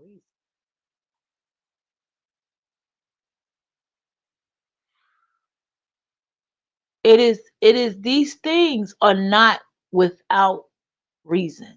You get what I'm saying? So here, check this out. Check this out. Got another one for you. So I'm sitting here and it's the incel, the male from online, who is the most nefarious, believe it or not, the most nefarious. He is battling in this patriarchy in such a nasty way. And so his masculinity has been robbed from him because he's been raised by a single mother. And we all can tell, we all know that because Kevin Samuels was definitely all of their fathers. And that's why when he died, he was referred to as the Godfather because he was psychologically that for all of these boys that was raised by their mother who did not have a male figure to protect them, right? So all of these males, especially from the party line who was slow, Riri and all these different things, they spew, and Gamer Boys spew the most hate towards women. They spew the most disdain towards women. Okay? I'm starting to believe men who are gamers do not like women. I'm just or bisexual. So they don't like women. I'm just starting to notice the pipeline, the pattern. They either gamer to pedo pipeline, women hating pipeline, children. Something is there with these. Something is just so very fucked up about them, right? But I'm here to tell you, males online, male co-workers, social media, dating sites are all fucked up. I need you to hear that. They're all fucked up. Okay? I have been in some dark places in my life and I see how they operate and what energy I attracted in that dark place. And I was like, man, this motherfucker's fucked up. Where am I going with this? Doesn't matter if they have material things either. There is something broken, harshly, nastily, just broken. There is something, I'll give an example of this. They don't, they didn't get to be like the other boys around them. I want y'all to understand this. They may have not even got respect like the other boys around them. They may have spent majority of their life in a room. They may have been tied to some religious belief, and therefore the only women that they dated were the women a part of their religion. While deep inside, they wanted to date Takeda, Shaniqua, Nikki, Jacqueline, Jackie, Shaquana, and all of them. That's who he really wanted to be with. But he did not have the social uh, tools to connect with those girls or women like that in his name. We're gonna say girls and like that. Why is it that these women hating boys with these boy moms and stuff, single mothers who are gamers, where does this they get so hateful that they become pedos? Where does this stem from? It's all psychological because the mama is a femcell. When you're listening to the incel talk about no hymen, no diamond, and going off on grown women, women who are young girls who are grown women now, and they have those stupid shades on and that dumbass fucking haircut, and they think and they have a fish, fishing, and they have a fish in their hand, and you just see the signature look that you see these grown men, but something about them is little boys, and something is very pedophilic about them because their relationship with their mothers were very pedophilic. The way their mothers had taught them about girls is very pedophilic. I never kept my sons away from girls, but I have told them to give girls spaces. If they play with a little girl, you can't be all over her. You need to give her space. You can't be doing that. Because I understand how mothers with daughters are. I have a daughter, so I understand how it goes. I also have um, noticed how I have raised my own sons where they're like, oh, there's girls around, so I didn't act like that in front of my friends because of girls being around. And his dad nodded his head like, yeah, I understand, son. So they have that understanding. But these boys who are raised by these femcell or hateful, these mammies who hate women, because I ain't use that word at all, right? They're always fighting a girl in the school. You ever notice that? It's equivalent to these grown men fighting women online and dragging them and taking the worst of the worst women to talk about and drag them. Oh, you have children by different baby daddies and this, that, and the third, because this is what his mother did. We all know this. And this is where he's slow. He doesn't realize that we're like, this is something your mother did. Like these are the kind of women you're associating with. Because like, where's like, come on, a guy at least has like a woman he was in love with, or he's still in love with, or he was with for a while, or he used to be with, or that he's still pining over. Like a guy has a life like that. You get what I'm saying? Like, a baby mother that he still loves or he's still with. Like, these dudes don't have these kind of stories. They just hate every goddamn woman in existence. We clearly see that. Where does this come from? They go and run and do videos. Oh, men are stronger and men in this and men in sports. Nobody didn't say biologically men are not stronger, because men are the servers of the world. Men are the ones who are the builders, and we get that. We're not stupid. We understand the biology of the guy. We understand the biology of the male. We're not, that's not even the argument here, because they're slow. They can't get there. People like Tommy Sotomayor, you heard him have a conversation with his mother, who is a minister, and at the same time, you can just hear he had his criticism of her, but he also expressed, you can get confused with your mother because your mother will flirt with you. And it will make you feel uncomfortable that your own mother is flirting with you, and you know that's your mother. They have pedophilic relationships with their mothers. This is where it all stems from. This is how why is every incel on these joking these pages that clown them, it gets dark, because it's like, really, you really gonna crash Miley Cyrus and say you miss her big teeth? She's a grown woman now. She don't want to keep her big teeth.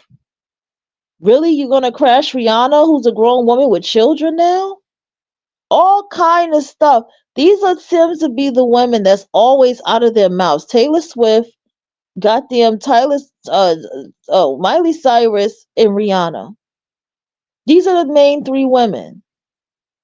Oh, she's a 10 and she's a this. This is all childish high school shit this low. But guess who else is doing this? Your male coworkers. Uh-huh, your male coworker. Your male coworker who's commenting on your tattoo on your chest because he's a fucking creep and he don't get none and that's his way of getting off on you to spite you and this kind of crazy type shit. Your male coworkers. Your male coworkers who's peeping and sneaking looks at you and coming around you and who's fucking women at work and stuff. Your male coworkers who's getting a life at work that they will never get outside. Your male coworkers. Your podcast bros are your male coworkers. Your passport bros are your male coworkers. Have you ever noticed when you work amongst black males and you see these Hispanic or Latin women and you're a black woman and do you ever notice how every job you have they always get away with how the fuck they dress? No matter what part of the world you're in, they get away from being the most inappropriately dressed at work. Who the fuck is this bitch fucking? Who is this bitch fucking that her ass can just be out, her titties can just be at a job where it's dangerous to have your body exposed. It's dangerous to have your arms out. But she clearly got all that out.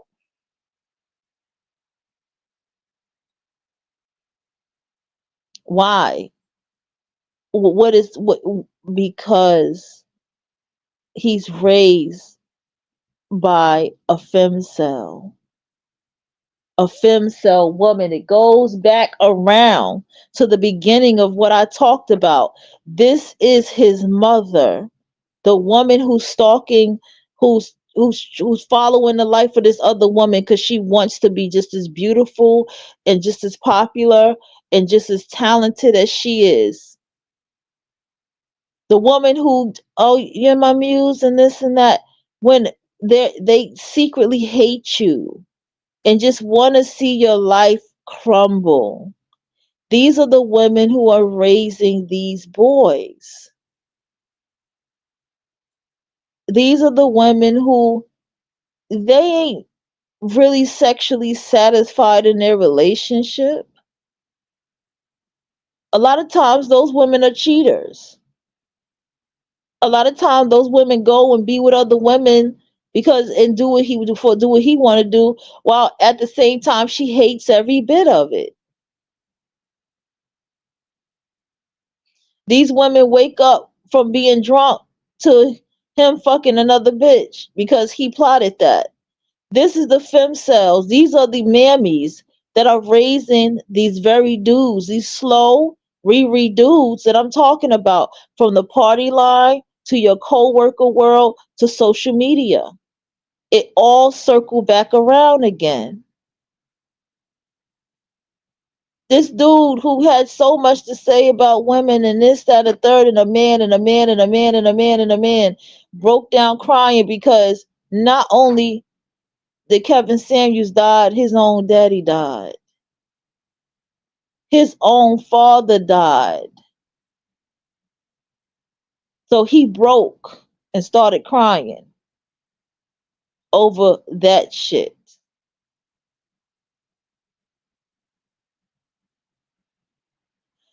It was one woman, she disturbed me. It was something about the way she looked in the picture and the faces she made when she took pictures with her partner, right? I just something about it disturbed me. Like, why is she making this face? Why is she standing in front of this person like this? Like, don't nobody want what the fuck? What is this? What is this bullshit? And I even felt like this person just followed along with whatever they followed along with. And a lot of times, what I feel is usually on point. I need you to hear me out closely. All right. Once you understand and see these things, you will free yourself. I got my own work example. So it was a guy at work. I heard some shit about him, and I don't say nothing because it ain't my business. And the two women he was dealing with ran another two women off. It was crazy. Like, that's crazy. They ran her off. And I noticed one day one of the women he was dealing with, I saw her outside of work, man. Let me tell you, when people come out their uniforms, they look a goddamn mess. I look a mess in my, I don't look a mess, but I hide my beauty is hidden in my uniform, and then when I take off my uniform, you can see my beauty once my hair and everything is. I was like, oh, I try to hide all that shit. You know what I'm saying? But there's some people that look a hot goddamn mess. I wouldn't recognize them if I was walking outside and minding my goddamn business. I just like it'd be like, bitch, wait a minute, you're 50 going to 60 years old. You're not as young as you look. You see, I start peeping shit like that. It's the craziest shit at work. But anyway, I noticed that I started paying attention to him, and I said, "Oh, this is one of those. I like them. I like them light skin, and I like them Spanish, and I like them type dude because I would notice that when I'll be like, hey, this, that, and the third." I wouldn't get nothing. He'll be like, no, you have to go ask this and that, and this, that, and the third. And I'll be like, but you handling the schedule. So, but I peeped that. And I said, oh, and today he kindly asked me in his own manager way, did I clock out? And I was like, oh, yeah, I just wanted to come to see where I'm at tomorrow on the line. It's like, oh, no, I didn't even do it. I said, okay, that's fine. But I was like, I'm clocked out. He said, okay. Why does this happen? Because these are the same podcast bros and people that are online and social media. It may be on your dating site. I seen a chick on a dating site that was working another shift. I walked past her. She was on the dating site. I think I even swiped her. It was so crazy. I walked past her and I said hi to her, and she looked like she wanted to gobble me up. Okay, girl. I was like, let me keep walking. I'm at work. And I seen her on a dating site. I don't know if she remember me or not because I look so different. But her energy felt who I was. Like, ooh, who's that? No exaggeration, y'all. But these are the people that you work with. This is the start of how these people are born, bred, and raised. I feel like we forgot about the slow class, the remedial class of kids that we went to school with because the class was so small, right? But we forgot about the people who were off or slow, but they still was amongst their friends. See, the thing with guys is he'll help his slow retarded friend get some pussy. He'll help him with that. That's what men do for each other. And depending on the hood chick, she'll help her slow retarded friend get some dick. You see? But see, we didn't realize people, y'all didn't see what y'all did when you made them a part of us and made them live a normal life amongst us. And these are the wicked. I'm telling you, these are the wicked, nefarious people who are doing the shit that they're doing to everybody. These are the people sitting up under people's shows and gathering information and going back to their show and talking about the person and having so much to say. These are the people.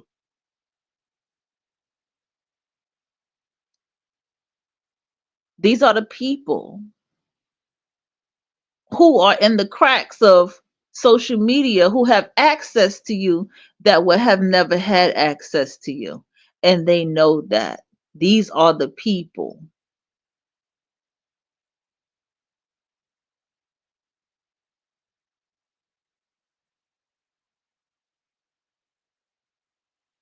I just feel like, as a whole, you don't know anybody, from co-workers to social media, even to family. You don't know people. You don't really know people, period, like you think that you do. Just because someone is around you doesn't mean that they know you and you know them. Just because you've been my coworker for X amount of years, my relationship with you is that you have been my coworker, you have been my boss, you have been my manager for X amount of years. See, when you go to a job and you have a manager that's like, "Oh, I have your paper, it's on my desk," and they're walking past you and you're looking to yourself, "Well, why didn't you just bring the paper to me?" And another manager will say, "Well, why didn't she just bring the paper to you? Why she telling you it's on the desk?" You need to understand, more than likely this motherfucker is slow. I'm being for real. It sounds crazy, but I want you to just start writing things off that way and tell me how free you feel when you do that. I mean, y- getting online to argue with strangers, something's off about that. One thing, when you're young, I was young, I had fun, going back and forth. That's young shit. But I retired from that young shit. And so now you see these grown people literally beefing and saying horrible things about people and horrible things about their lives. And it's like, but wait a minute. It's like, wait a minute. So this is what you got online to do for the next 4 hours? Okay, definitely you're slow. You have all of these things that have got meshed up. See, no, but nobody. See, we forgot about that slow girl or that chick that nobody paid attention to that decided to have a child or got played by some dude. And here's this boy child that she done had by him, and this boy child is being raised by this chick. And now he's coming online and he's a podcast pro, or he's a passport bro, and all these things. And don't date black women. You date dark skinned women, you're gonna have dark days. Or his mother looks like everything that he's talking about. This is the cycle of where all this stuff is stemming from.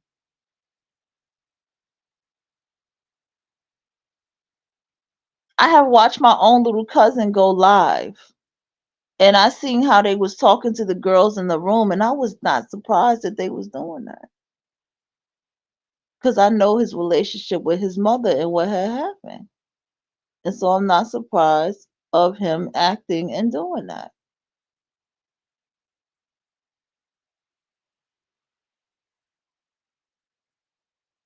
And then another thing from this topic, we can't forget about the goddamn femcell. She exists. She is sitting around waiting for some guy to leave their marriage or relationship to go be with her. She is sitting around hating every single woman, female, that she can hate. She's sitting around being friends with guys and guys only. And she got a close guy friend that'll never be with her because he looks at her as something that's slow and off. Because he knows what's going on with her and he knows how deep her issues are, and he's never going to be with her. This is the femcell. She does exist. She's negative about everything. She thinks that she knows it all. She got so much to say about a woman. She's harder, what's her quote? She's harder on a woman than a man. This is what the femcel woman is doing. And we know that most femcels are not even celibate because a lot of them are extremely promiscuous.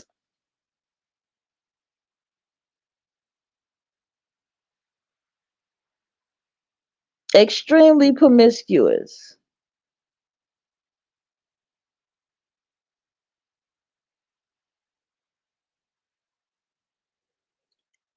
And these women, they're such mammies. They claim to be bi or lesbian and all this stuff, all just to lie and control another woman. It go the rabbit hole goes deep with these femcells. I don't even go watch Exoticals United's whole fucking series on that because I'm about to go listen to that after I finish the show. Okay, because she talks about guys are not our friends, but I stand on what about she said guys are not our friends. What about the women?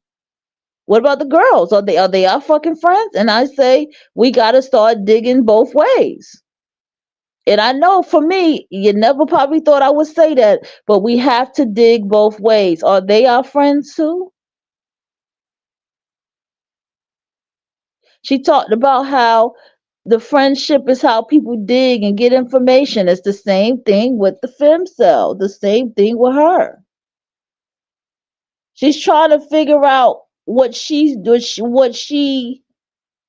quick to be like, well, I would do it like this, and I would do this, and she's quick to always throw that. Well, I would never forget the birthday of the person I'm with, and we're like, nah, we don't remember that motherfucker. We don't give a fuck. She don't understand shit like that. She don't have that capacity to detach that way.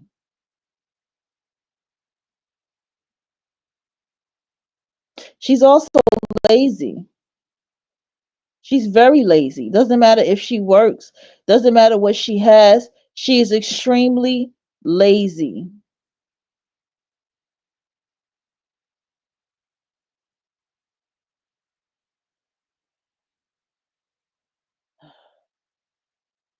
I had to take a deep breath, y'all. I had to take a deep breath for that part. Extremely lazy and lousy. Lazy, lousy. Lousy is worse than lazy. Just lousy. She doesn't feel like she has any purpose in life. She don't even understand what's the purpose of even fucking living. This is how she thinks. The femcell. She's just working a job just to work it and make the money that she makes. And trust me, the money that she makes is all to flex on somebody else. Because that ain't what she truly wants. She really want that man to leave his wife and be with her. Or she really want that friend, that somebody she was friends with that turned into something more. She really want them to be with her. That's the first thing I remember. The woman online I talked to from this that came from this show. I don't see her no more. And she was like, have you ever had someone that was your friend that turned into something sexual? And I said, no. And she was like, never? I said, no. I don't do that. You were never we weren't friends. I don't fuck my friends. So she's sometimes she don't like the fact that she's alone in her experience. That woman at work that was talking about, I want somebody that's going to, show me on your Facebook, and I don't want to be hot in my relationship with you. I want you to be out there and this, that, and the third. I ain't never in my life been through that. I ain't never in my life experienced that. I ain't never had nobody not claim me that most people be claiming me faster than I even be ready to claim them on social media. I've never had that experience, but she has. She has an experience of somebody who's with her but don't want to put her out there. When I had somebody say some shit like that to me, I ain't want to fuck with them no more. Like, oh, if we do this work or video together, then people are gonna say what it. Oh, nigga, say no more. Say no motherfucking more. Okay, that's how I move. But she don't move like that. She will accept it, all for the name of trying to stay. Because you have to think about it. We're doing to the SW topic, and those who've been here, you know what the SW topic is. So we have the SW that's affecting women's mind, body, and goddamn soul. Just imagine how it operates in the woman who is slow, who's a little off. If she's getting fucked by him and his SW is affecting her, she may be affected just a little bit more worse by his semen. You see what I'm saying? Because she's off, she's slow, and that explains her behavior in possession and her behavior of just doing what he wants her to do. See, when you for women who date men, the thing is, when you date these males and he is doing or acting out a certain type of way that he thinks that you're going to accept, that you be like, hell no, I don't accept that shit. He's telling you what kind of women he's dealing with on a consistent basis. Let's get back into the incel male, right? Or the social media male. I'm trying not to just we people understand these words, so that's why I'm saying them. But this is a social media co-worker online dating male. He has revenge. He has revenge in a very childish place. Okay? He is able to be something that he can't be, that the cheat code of online helps him be.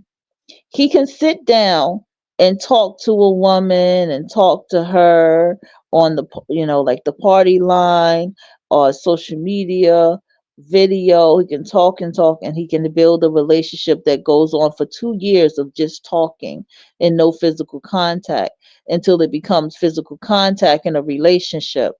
And every time women get close to these males, I promise you, it's atrocious. I remember a guy, I was cool with him, and this chick that once was pregnant by him, who he threatened to abort the baby, right?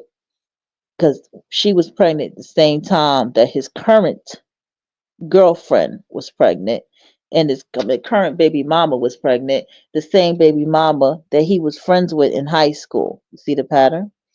And so he threatened her to abort the baby and threatened that she was going to get her killed and all kind of shit if she kept this baby, right? So yeah, just nefarious shit, right? And so this same woman eventually got over him and went on with her life because he put her through so much trauma. And she went off on him and she was like, "Oh fuck you, you know, uh Marcel. Fuck you, Marcel, you know." And I mean that was his party line name. And she was like, she actually called his real name. And she was like, you have sex with prostitutes, you got serious mental issues, and she just really went off and was like, you have sex with prostitutes and this and that. And a lot of them do. A lot of them do. Okay. Continuing on. So what else happened? With the incel, he's able to be a player, Mac, something for the patriarchy, to fulfill something with what he defines manhood to be, which is below his belt. So he can have these different women that he's with online that he meets and he fucks. He can have these different women that he meets online. You get what I'm saying? That, he carries on these relationships with and this and that, and then this one over here, this and that. Or even the co-worker world, he can entertain women and all this stuff in spaces who would never talk to him. You gotta understand that. Didn't sell Mel be in competition. I got one of my job. He always be like, I don't understand how he got her because I really wanted to be with her. I had really liked her. I had really wanted us to be together. And I remember the operator was like, "Why are you like this? Why are you like this?" But he's serious. Like I wanna be with her. But he got her. I don't understand how he got her. This is how the incel mind is. He is very in comparison of, looking away for the patriarchy. Do you know how many males on that party line look like the man? They look like they something fucking special because women are arguing over them, because women are pining over them. They only can get that because they're in a space where they can have the cheat code to do that. And they're horrendous. They are horrible to the children's mothers. I mean, really horrible. And they're horrible to the children of the women that they date too. And there are women who have gone on, who've dated people, men, males online, or who have dated co-workers, and it has turned into a very nasty, abusive relationship. That's another thing with the incel. He wants to come around to abuse you and your children. It's dark with him. It's very, very dark.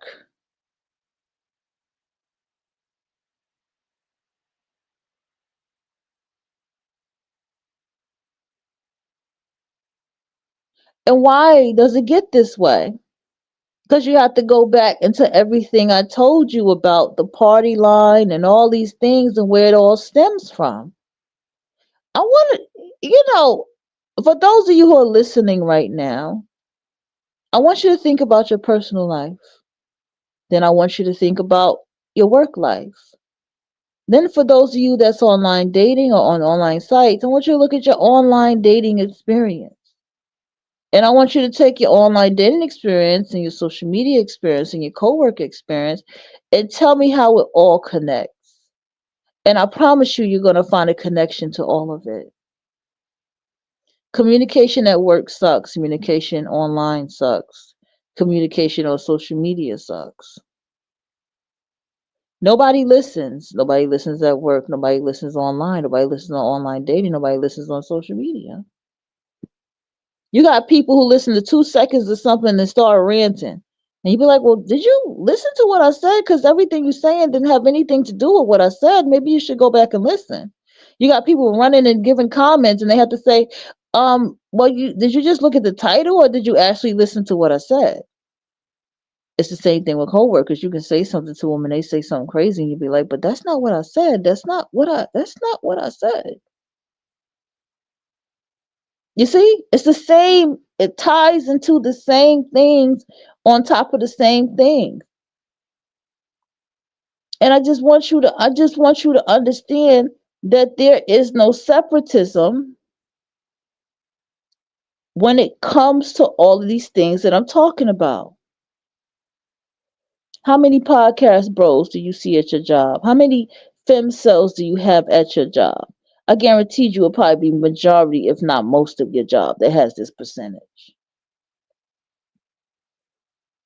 These red pillars, they're not just, they come in all shapes, sizes, and colors. You just have to spot them.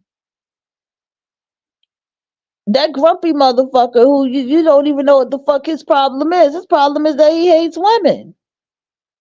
That person at work that don't talk to nobody, that's really quiet and to themselves and don't say nothing to nobody. That asshole at work. Oh, who was that person? Oh, Mr. C. And what was Mr. C doing? Oh, fucking trannies and the back of buildings and picking them up on the streets. Oh, okay. This is the pattern. You sit here, you see somebody like Charlemagne the God. He's sitting here talking on his show, and he's like, next thing you know, he talking about rape culture, this, that, and the third. And then his ass got a case that he had with a 15-year-old. They all do it, y'all. They're all devious. They get pussy that's easily accessible. That's what the incel does. It's easily accessible pussy. Pussy around the neighborhood, pussy next door, pussy through the best friend. It's the same thing with the femcel. It's easy dick. Easy dick by this person who I've known since high school. Easy dick by this neighbor. Easy dick by my aunt's husband. Easy dick by a new person that I met. It's the same mentality. It is what validates them. Their mind doesn't have anything else beyond what it is that validates them or can fulfill them. This is the fin-cell and the incel because this is the same relationship that they had with their mothers. Their mothers did not do anything that fulfilled her. She had no hobby. She probably went to church every day. She probably was looking for her husband. She probably had continued failed relationships. She probably had different baby daddy issues. Who knows? We can go on and on and on. But this is she herself was based in her root chakra and not up in her crown chakra. And this is what he saw. And this is the woman that he had to listen to as a place of wisdom for him. This is the woman that he had to watch and be around constantly on top of his aunts. I know the guy Marcel, his aunt said, if you wasn't my nephew, I would have my way with you. And she made him uncomfortable. He never liked to be around that aunt. And everybody looked at that bitch like, what the fuck did you say? He was like, I don't like to be around her. I just always got away from that aunt. And this is what an incel does experience, sometime even with his own mother. Another thing is when this incel and femcel gets out in the world and they meet a woman who has her own mind and she reads books and she's talented and she's smart and she's sweet, they can't handle her. Their reaction is they just want to fuck her. They just want to jerk off to her breasts or her mouth or something because the because that's where the level of his brain goes. See, an intellectual person would come and talk to her and meet her at her interests. See, an intellectual person would do that. But hold on. We're talking about incels and femcells. The problem with them is they try to put themselves in a space that they do not match. So they would try to put themselves in a space with her when they do not match her. They would try to put themselves in a space with this woman in the books and the things that she reads when he does not match her. And that right there, excuse me, that right there will infuriate him. Infuriate him because his mother and the women around him was not like her. She's not impressed by his smiles and his flattery. She's not moved. She might even tell him to get the fuck away from her, you fucking creep. She has her own mind. She's aggressive, she's direct, she's everything that is the feminine energy, right? He can't deal with that. He can't reach her. He can't fuck her. He can't put his dick in her mouth. You get what I'm saying? And with the femcel, she just completely hates her because she sees what she has as, oh, she can really get the guy that I want or the girl that I want. She can really, you see what I'm saying? You see, you got to understand the low brow level of mentality that is amongst you. You think you're just reading a book and just talking about it. Like, hey, I read this book, The Unnecessary Losses, and you're talking about it. And because they know how to mask, they'll try to blend in with you and stuff. But depending on how your mind is, it's they're not going to match you. The incel is not going to like the fact that you are sharp enough to look at them and, and pull down your shades or your glasses and go, nah, we don't have nothing in common. I'm good. Incel won't like the fact that you're not falling for his manipulative, pervy games.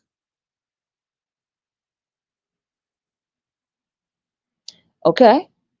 This is all a part of how it all goes. And this is where you begin to get hated by these people. See, you got the common sense to know how to dress and get fly and have style and layers and all this stuff. And they don't have the common sense to put on a bra at a red carpet event.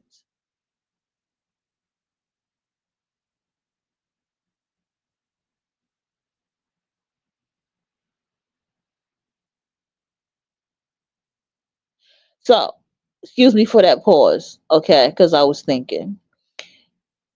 This is why you get on a panel, right? Because I don't do panels, okay? If you ever see V314 around and you see people discussing stuff, the number one thing you're going to hear me say, if you're ever in that chat room with me, is going, I don't do panels. I stopped doing panels. Don't do them.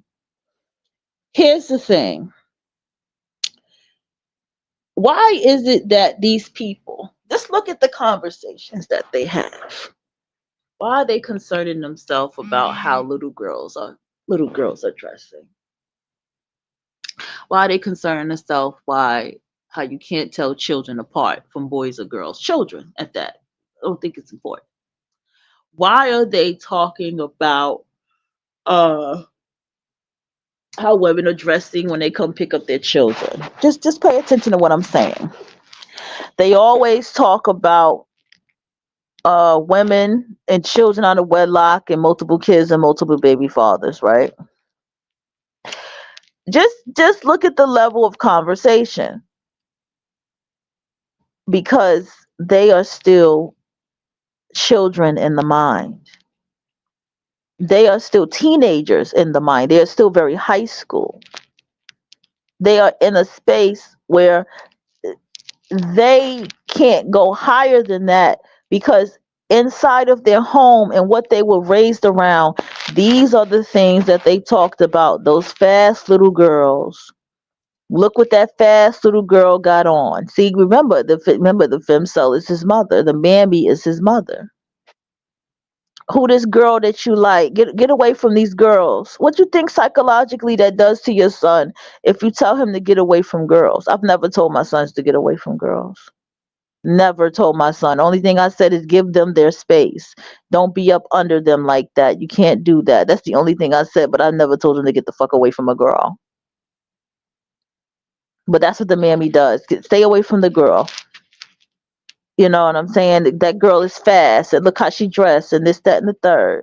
And that girl's too grown and this, that, and the third. That's because that's what they grew up with. The incel has grown up with a mammy who has no boundaries. He can't even sit in peace without her up under him and in his space.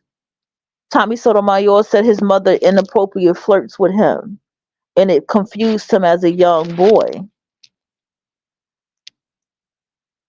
So is it a surprise that they end up being pedophilic, watching child adultography? Is it a surprise? This is the pipeline that it all stems from. You had people like Kevin Samuels, their godfather, that said, "This is why a man just want to go get a 21-year-old woman and just 21-year-old girl." He used those words and just start their life with them. They don't even want to deal with you older women.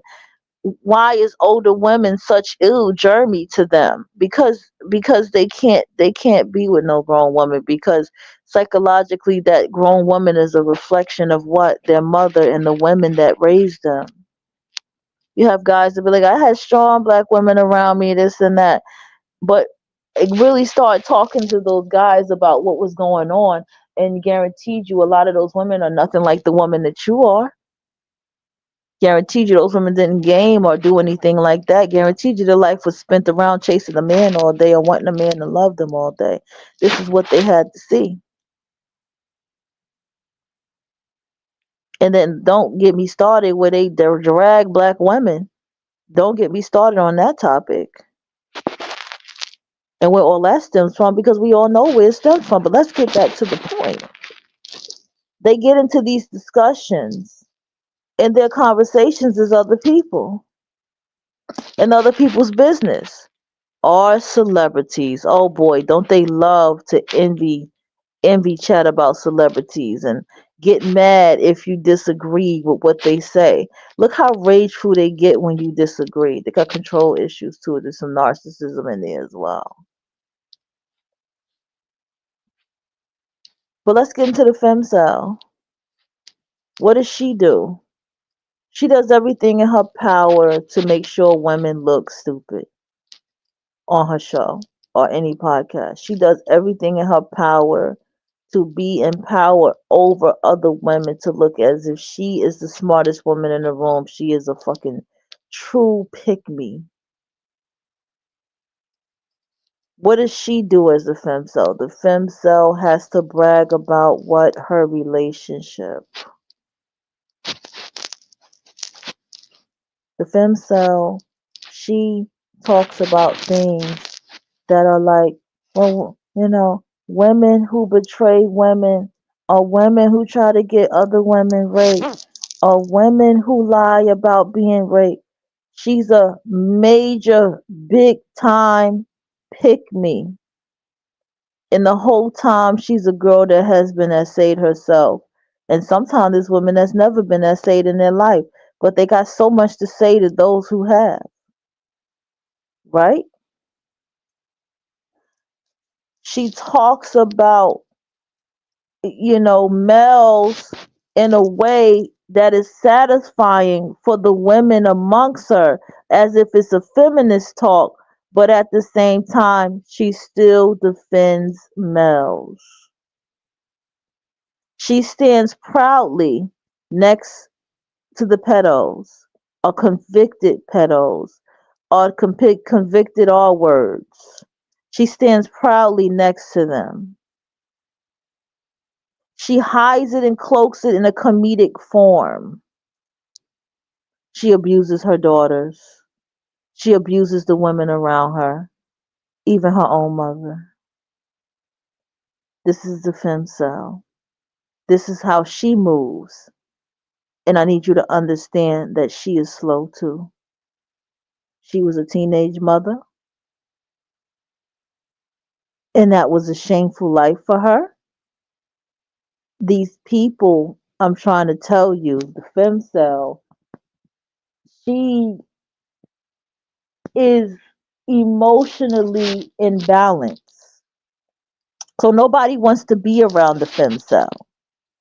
She knows how to talk just enough to make it seem like she is on your side, but she will never be on your side. She will always be on his side. And she will always be on his side to spite you. But what kind of mother does the femcel have? Well, the femcel, the mammy, has a very darker life. See, the thing with her is she was sexually abused and or molested, and no one did a fucking thing about it. And so that is where her hate for women has stemmed from. Or maybe she's never been that same. She's had a woman who's beautiful that she's compared her life to, that has always had more than her. But guess who that woman may be? That may be her own sister. See the femcel? She has some woman somewhere in her face that she extremely hates, or women she has come to hate because of something petty that they have that she doesn't. See, when you live a life in your home, understanding the things that you understand it as, and you go out in this world, you don't know how, like, you have to understand how the world works.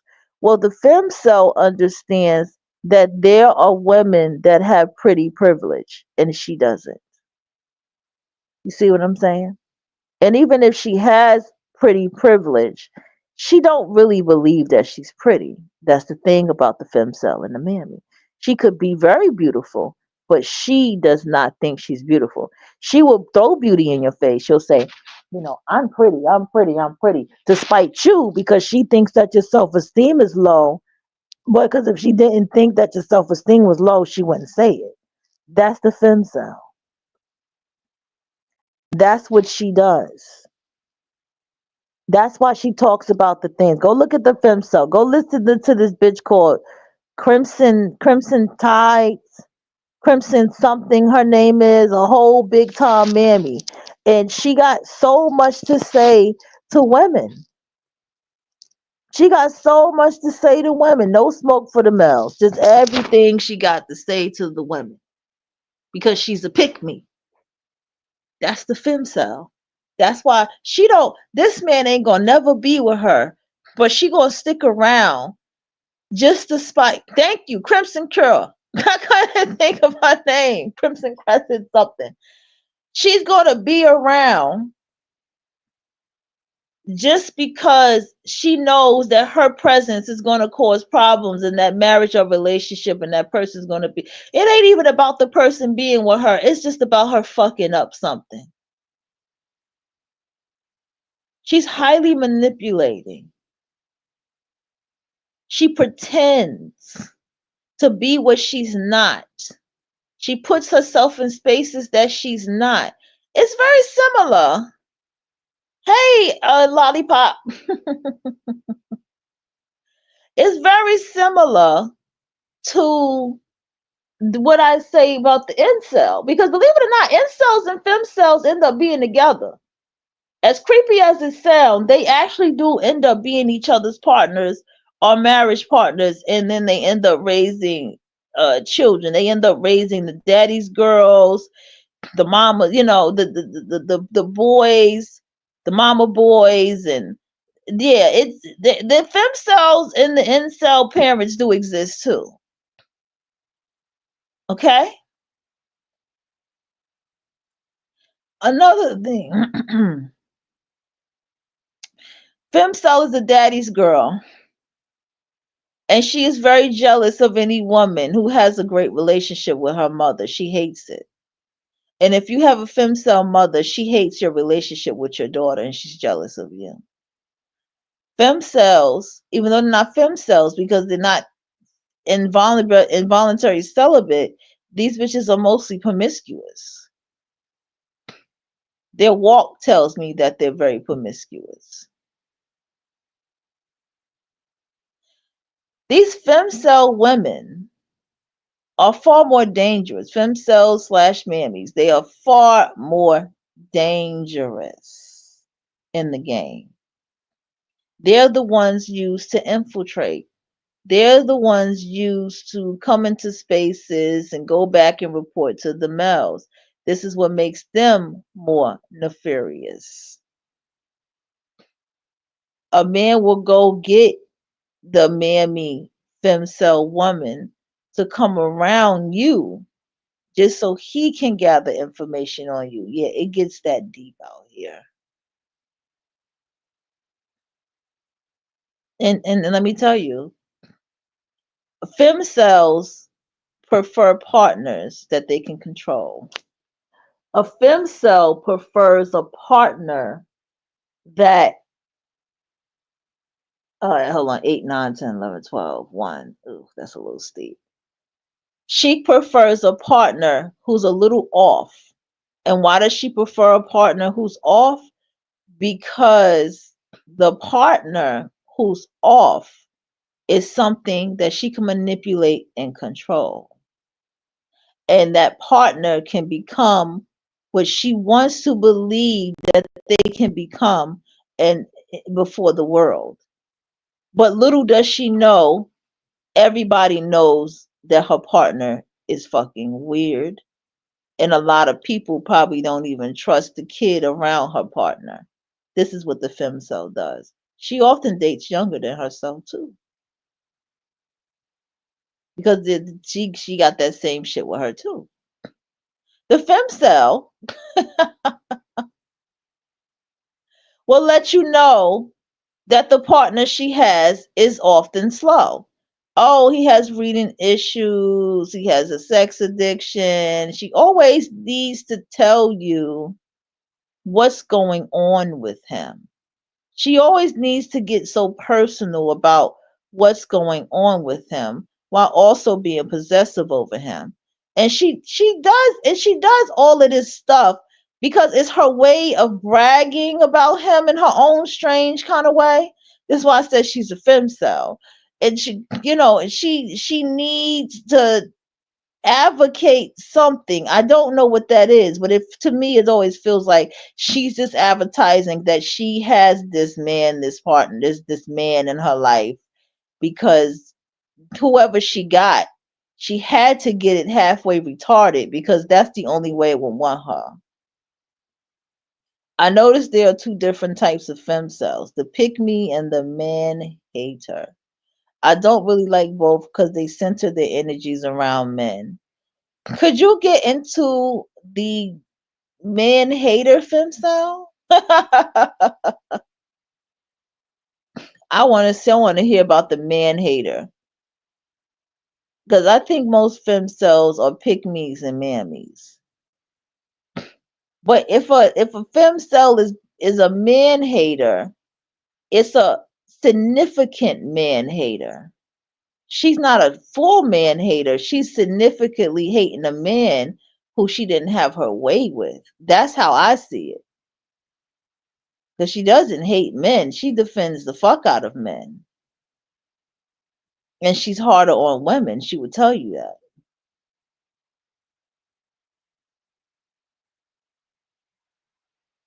All while men are dragging and dogging her out and she's the wife and he demotes her to a goddamn servant, to a slave. This is something that I have personally seen. And another thing too, um, ugh, it comes down to this, people. You got these people at your work world and you got these people on online dating. This is why, for my lesbians out there, this is why you go on dating sites and you have people hitting your inbox one and a third with their husbands and you're looking like, bitch, that's a femcel. They hate women. They hate women. So that's why they coming after you. That's why he wants to fuck you so bad, because he hates the fact that you don't want to nothing to do with his dick or any dick. That's what it all comes down to. The femcel does not like a beautiful lesbian woman because a beautiful lesbian woman, she doesn't understand, like, you know, well, you're beautiful and this, that, and the third, but also she has nothing to attack her with. It ain't even about her sexuality. Her sexuality is clouds what she can attack her with if it's not her self-esteem, because that's the main thing with a femcel. She thinks that a woman's self-esteem is low, so she tries to attack it. And that's like the number one thing that she does. But the thing is, you work with these people. You work with these femcells and incels all fucking day. You wonder why this fucking dude at your job, like, you'd be like, what the fuck is this dude's problem? He's an incel and he hates women. That's what's going on. These dudes that be talking like, you gotta be honest with yourself. To walk around here and say these females, there's something retarded about that, y'all. I have to use the whole word. There's something very retarded about that. And the femcel be like, these females, these females. There's something retarded about that.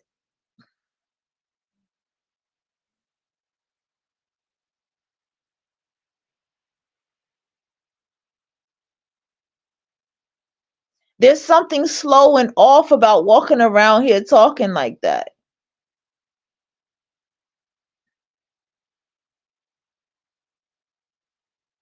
What, like, I mean, for real, the way things are online and the way that people talk and the things that they say.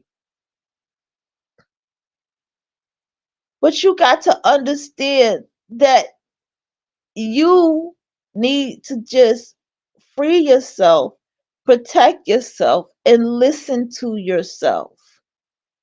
I don't like the way that person walks. Something about the way they walk bothers me. Something about the way that they say things bothers me. Why she talk like this? Is she slow? Why she keep talking in this manipulative tone, deep manipulative tone all fucking day? Is this bitch slow?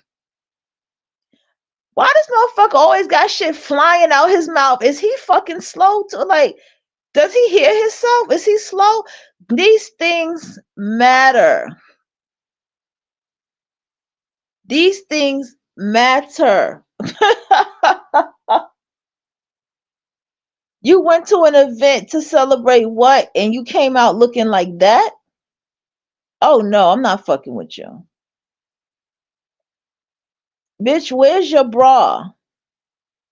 Wait, what?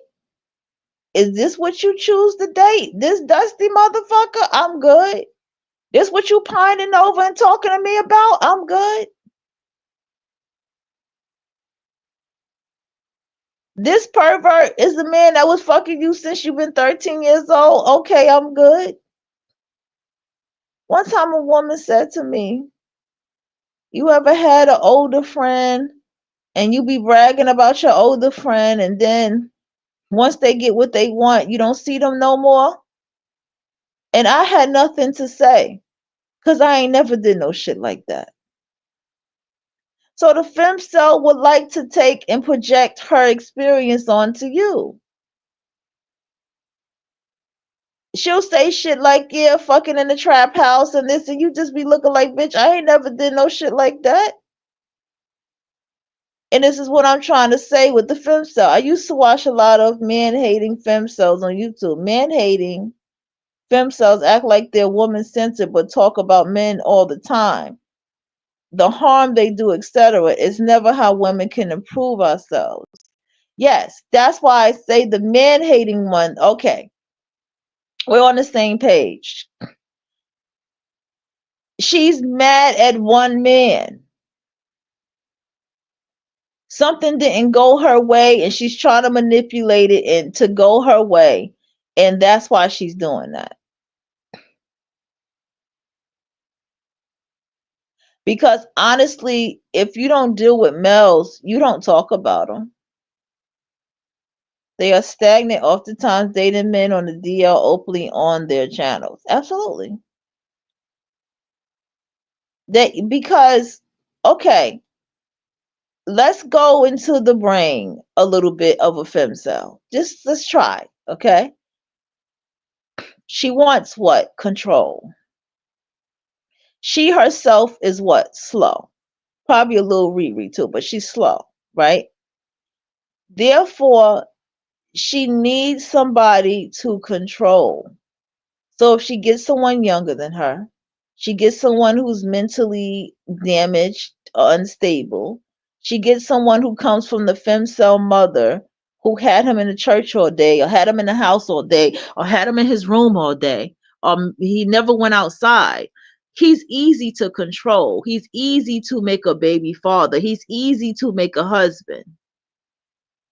And if he's attractive for her standards, it's easy for her to flex him around. And he doesn't never have to say too much of a word. Most of these gamer incels go run and have children in a family because number one, they're hiding their sexuality. And number two, they have to look normal to other men because they know that they're not.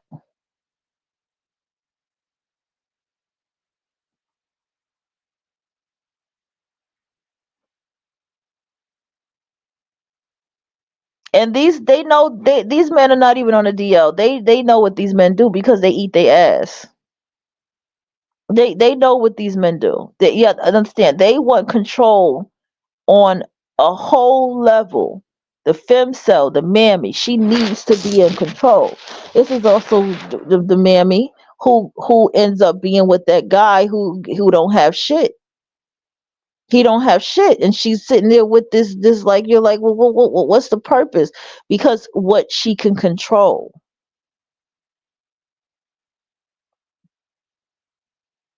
So that's what it becomes about.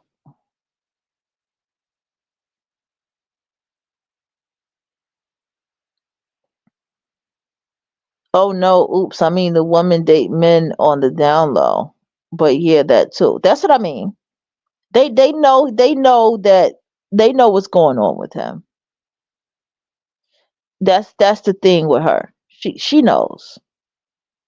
She just gets a little bit more of a controlling partner because she knows if she doesn't have him on a close leash, then he'll go out with other women, which he's doing anyway. You know, this femcel woman,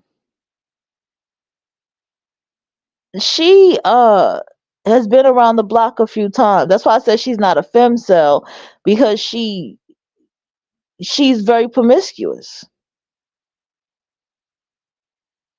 It's even strange to call her a femcel. Like, this bitch ain't celibate. This bitch ain't involuntary celibate.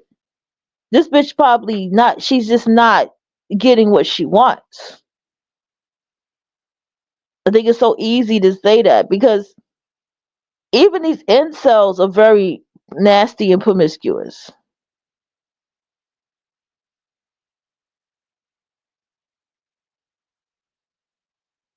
So, that's why I was like, femcel and celibate. I don't know about her. That bitch, that bitch is always goddamn. That bitch always goddamn, what's the name? Okay. Hell no. Very promiscuous woman. Always fucking. She lies in feminism and make it seem like she's not having sex and she's going, no, no, no, she's a liar. She does that to keep the audience going, and she does that to keep a control on women. She does it to be a pick me to males by having control of women and abusing women. Well, you women, y'all need y'all need to stop lying about being raped. That's the type of shit she talk about. Why are you sitting here listening to these divestors tell you about dating outside your race? You a black, you shouldn't be doing that. That's the level where they conversation go. It don't go higher than that, y'all. I listened to a few of them. It don't go higher than that. And even if it goes higher than that, they still ain't talking about shit. But they're very abusive to women. They're very abusive. They're not feminists at all. They're feminists, but they're feminists on microphone, but mean girls behind the scene. Very big mean girls. Femcells are big mean girls. She's very jealous and envious. I have to keep using that word. She's so nefariously jealous.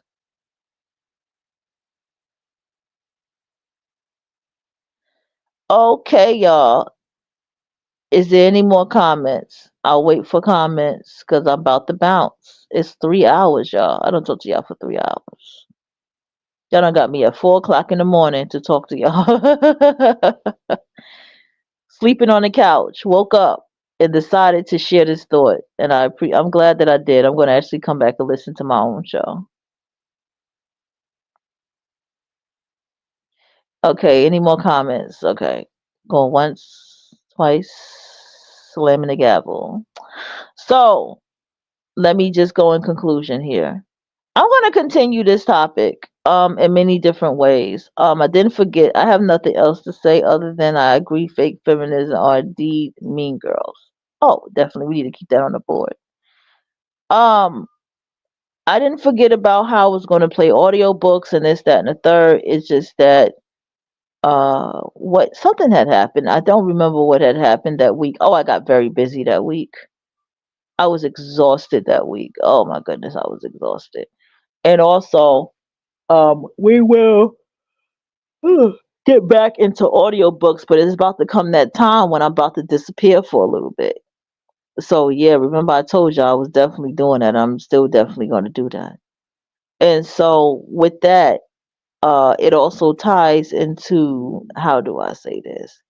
Um, I have a lot of things that I write down. I have a lot of project ideas and stuff like that that I will be getting into. That is the purpose of me disappearing for a little bit, so I can touch down and really hone in on these different ideas and projects and topics that I would like to talk about. This topic right here will continue. I think that this topic is important. So, in conclusion, understand that the work world, social media world, co worker world, online dating world is the same thing. It's the same people. It's the same ghosty, lying people. It's the same people who will go as far as to get their number and talk to you and get on video with you and talk to you, only to only say that you don't have nothing in common and expect an excuse to leave you. It's because it's all the same world. You can get you People get ghosted by dating coworkers and stuff like that, get played by dating coworkers, and some people have gotten into arguments from dating coworkers and stuff like that, to find out that that male coworker is dating you and five other goddamn women on the site, when he couldn't even get half a woman to give him attention when he walks down the street on high school. So I'm gonna shut it down from here. We will continue this series of topics. I have many topics, but this one right here will definitely continue. And I will open the panel if any of you would like to share some of your own stories and stuff like that in a transparent way. And you don't have to show your face, or you don't have to have a real name. I mean, I do like people to have the same name from the chat room when they come on the panel. That way I can identify you or whatever, but you don't have to. And the point is for you to speak or whatever and move it from here. All right, y'all. Let me get some more sleep in before I head out for the day. Thank you all for tuning in. This is V314 Bad Bitch Craft Radio. Yeah, man.